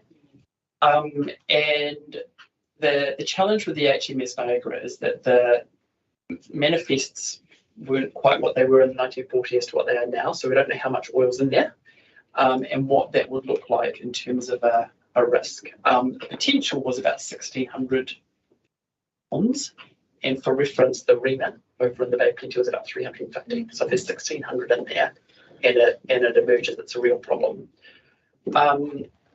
This has sort of been simmering away in the background for a long period of time, and the chair of the Hauraki Golf Forum, not the chair, the CE put together a group of collected parties, and it's sort of been parked by subsequent governments of all shades. But really put the pressure on now, and actually the minister is arranging for somebody to come over and assess what the risk looks like. If it's an external thing, then we can just, it's probably less of a problem. If it's a huge issue, it's much better to be proactive in terms of managing these types of things than reactive. The cost for the remit cleanup is horrific. The other problem that was really on the agenda, which is sort of at the other end of the spectrum in terms of immediacy, is an invasive seaweed called caliper. There's 2 species that recently appeared in New Zealand waters, and they form this sort of blanket of seaweed very, very quickly and really block out all other plant life and all other sort of ground dwelling marine life. So a huge problem and very easy to spread. So a 2 millimeter piece of seaweed can propagate and create a field. It's invasive elsewhere in the world as well. And this, it's been on the radar a little bit, but the actual monitoring of it is difficult. It typically needs to be done by scuba divers in a transit way, so very labour intensive. And then the question as to how to manage it is also an unknown as to what the most effective way that is. Interestingly, just before our meeting, Nicola MacDonald, who's the Tangata Whenua co-chair, had been to North America for something else and had stopped in at a lagoon in California where they'd actually managed to eradicate the seaweed. Was that through a form of dredging? They actually suck it up through it. Yeah, and it's like a dredge type. Yeah, I think Toby tried to explain it to us, and I was like, so it's I suspect constant vigilance would be required, but this and continuous growth probably isn't acceptable. So it's really about knowing what the tools are and getting it to a level where it can be maintained. But either way, MPI was there at the meeting and really received a clear indication of the thoughts of the forum in terms of what that looks like. And there's been some action on that front. In addition to that, in the news the other day, there's been a new outbreak detected just off Kowal Island, and one of the community groups, community groups, have really started at a grassroots level, taking on board and managing what that looks like in terms of managing the seaweed. So I'll probably leave it there and pass it over to Commissioner to finish up with anything that I may have missed. But we'll the next meeting's on 9/11 and 10, so we'll report thereafter on that one. Over to you, Commissioner. Thank you. That was fantastic. Unfortunately, I don't have any pictures or anything to show you, but I thought if we could just go through anything remaining on the report, or on the minutes or anything. So firstly, I'd like to just point out that the main strategic issues for the forum and the work plan are a follow-up from the Hauraki Marine Park Act 2000. So it stipulates that they need to sort of highlight what their main focus is and then follow that through into a work plan. So they focus on integrated management, water quality, and marine ecosystems. And you can see threads of that coming through into their work plan as well. So with the integrated management, there's a strong focus on partnership and support of iwi and hapu and community-led efforts. Through the water quality strategic issue, there's mention of that later in the public forum when we've had a presentation about tuna and eel, and that's to raise awareness and around water quality in the Gulf, but also how can land use practices outside of the Gulf have an influence on that water body. And then the last is marine ecosystems and a call for greater protection and restoration. And I just want to highlight the big win. If James hadn't mentioned it prior to me joining, there was a big win with the government announcing a new bill, and that bill would see the extension of 2 of the marine reserves, which is fantastic. We're still not at 30% of protection, but it's still a big win compared to the 0.3% that we were prior to this.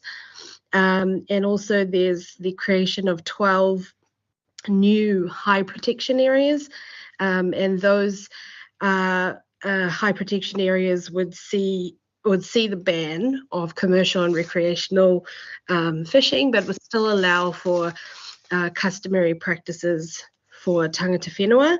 And it also sees the creation of 5 seafloor protection areas, and that would see the ban of things like aquaculture, mining, seafloor dredging, things that disturb the seafloor, bottom trawling, things like that. So the biggest difference would be the extension of what we would know as Goat Island and Cathedral Cove. So those areas have an increased protection and an increased area of protection. I'm just going to follow through. So moving on to what we heard in the public forum.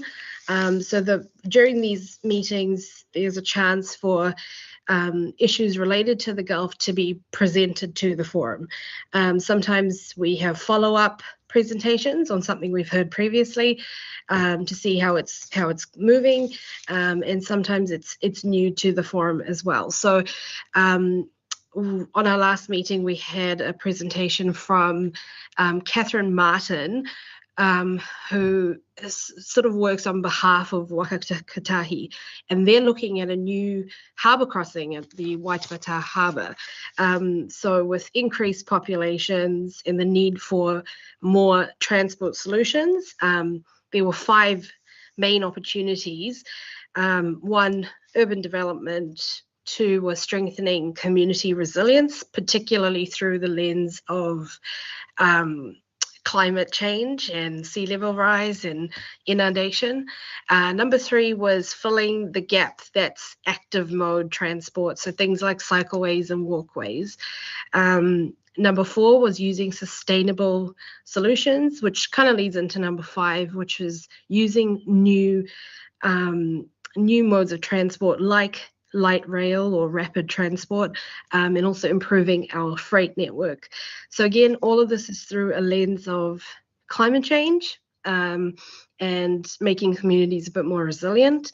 So there's been 5 scenarios and land use options, and all have threads of those 5 points that we mentioned, and that you can find has been presented to the community, and people have submitted on that, and we should find that by early next year we'll have a much firmer idea of what the business case will be. Our second presentation was the one I mentioned earlier about tuna or eel.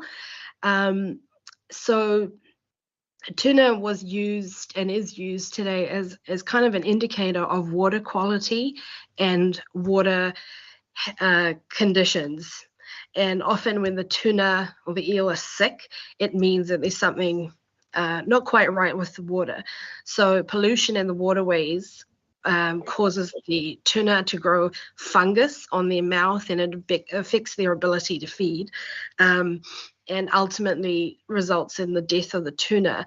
So some of the risk factors that lead to this fungal growth is increased drain clearage, stop banks that stop the flow of the water, loss of vegetation or riverbanks, because they do need grasses and plants for refuge and feeding along their waterways. And so one of the suggested approaches in this presentation was to combine iwi and hapu-led efforts with professionals and other specific scientific disciplines to build what was called a kaitiaki capacity, and placing mana whenua at the forefront of this strategy, which was received really well by the forum. And our third and final presentation during the public forum part was about boat hull cleaning and hard stand facilities and the insufficiency of them around the Gulf. So basically, it's been noted that there's been inadequate boat cleaning facilities around Auckland, and also the closing down of even more facilities. And when you have threats like cholera, which is what Councillor James mentioned earlier, you really can't afford to have less cleaning facilities, because it does increase contamination to other parts of the Gulf. So the idea was Auckland Council's governing body can't actually intervene in the local board's decision to close them down. So that has been something that's been raised to the forum. And so the Auckland Yachting and Boating Association is fighting for a more evidence-based regional approach, because they do have conflicting reports, and also the working towards the provision of adequate cleaning infrastructure, so we have less contamination and spread of these threats to the Gulf.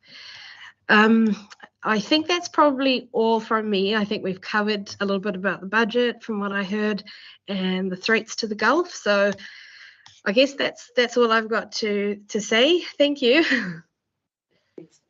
Any questions?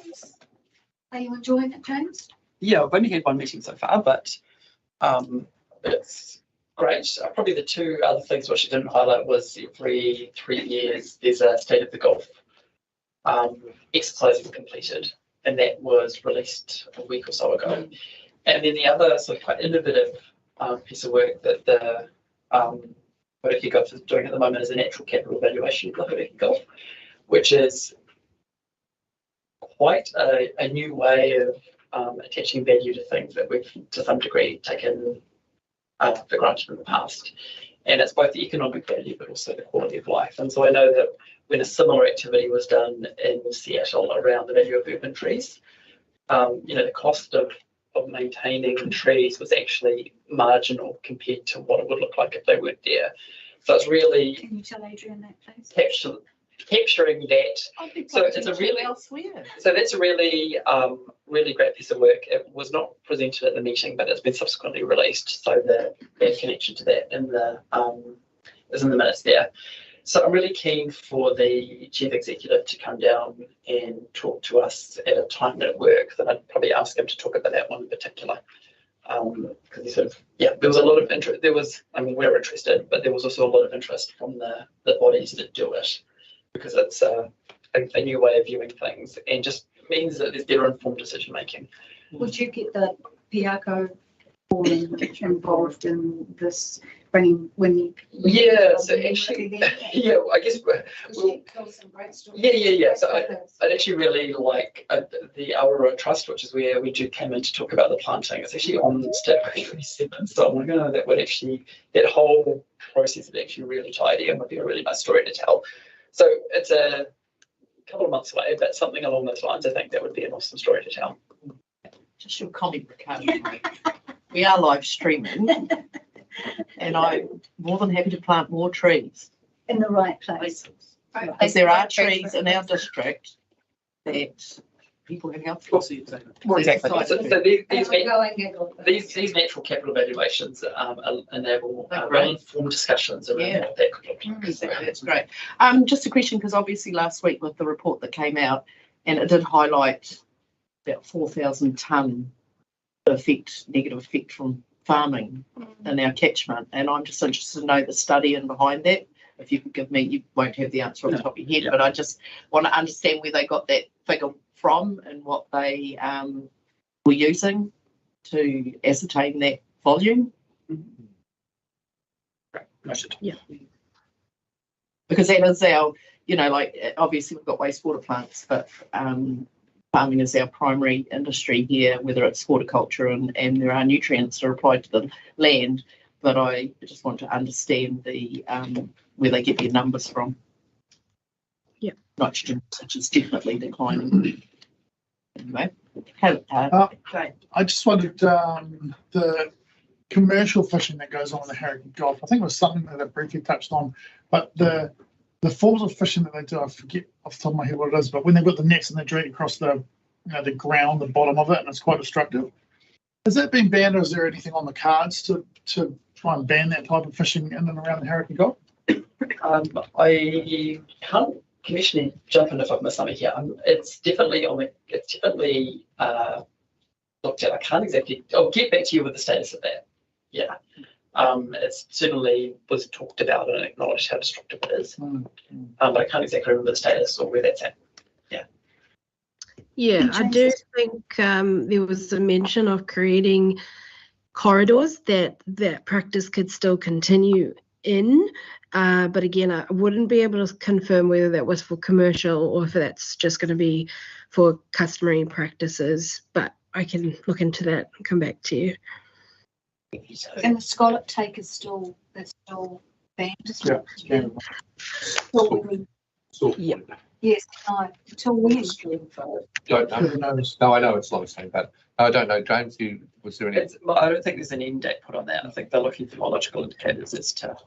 Yeah, anecdotally, I mean, I had a colleague based at Whitianga, and his people in the industry felt that the beds were recovering very well, which was good, if that's true.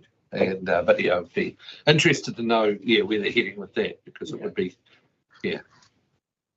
Just a question for both you and Commissioner James. If I heard correctly, recreational fishing is banned, except for those customary practices, so-called. Is that correct? Can you see more detail? Yeah, sure. My understanding is it's not banned everywhere. It's banned in those high protection areas, that the 12 high protection areas that were created recently. So my understanding is it's not throughout the Gulf. It's just in those areas where they've seen great amounts of decline. Yeah. But so Joe Average can't go fishing in these protected areas, but they can still be customary practices. So it seems like a bit of a double standard. Can you just address that? So probably two aspects to that. Firstly, we can get the specific details, but I think your real question is around is their customary rights through acknowledged in the Hauraki Gulf? And the answer to that is yes, there is. And that's not something that the Hauraki Gulf Forum has established or enforced. And so that's part of that bigger question around customary rights in New Zealand. That wasn't my question, but yeah. But that's what answers it, because there isn't a. But I mean, we'll certainly come back to you with any details around where the customary rights, what customary rights are, where there's the distinction in the Hauraki Gulf. But we don't have those. Well, I don't have those details anyway. Yeah, we can definitely look into that and come back to you, and also maybe find some ideas around maybe the differences in the values, and what led to that decision making. Yeah. Thanks, Mish. Alrighty, no more lights are on. So would someone like to move the information we received? I think it was a great report. It's always an interesting piece of our country, and given that we are in that catchment, it's really interesting. So thanks, James and Mish. So someone like to move that? Thanks, Caleb. God, I keep saying that. Yeah, I'll second it. Dane will second it. Yeah, Dane moved, Caleb seconded. I don't know why I'm doing that. It's just a really good looking guy. All those in favour, please say aye. Aye. Against? Carried. Thank you. Right, with that is the end of our meeting. So I'll now declare the meeting closed. Thank you. Thank you, everyone.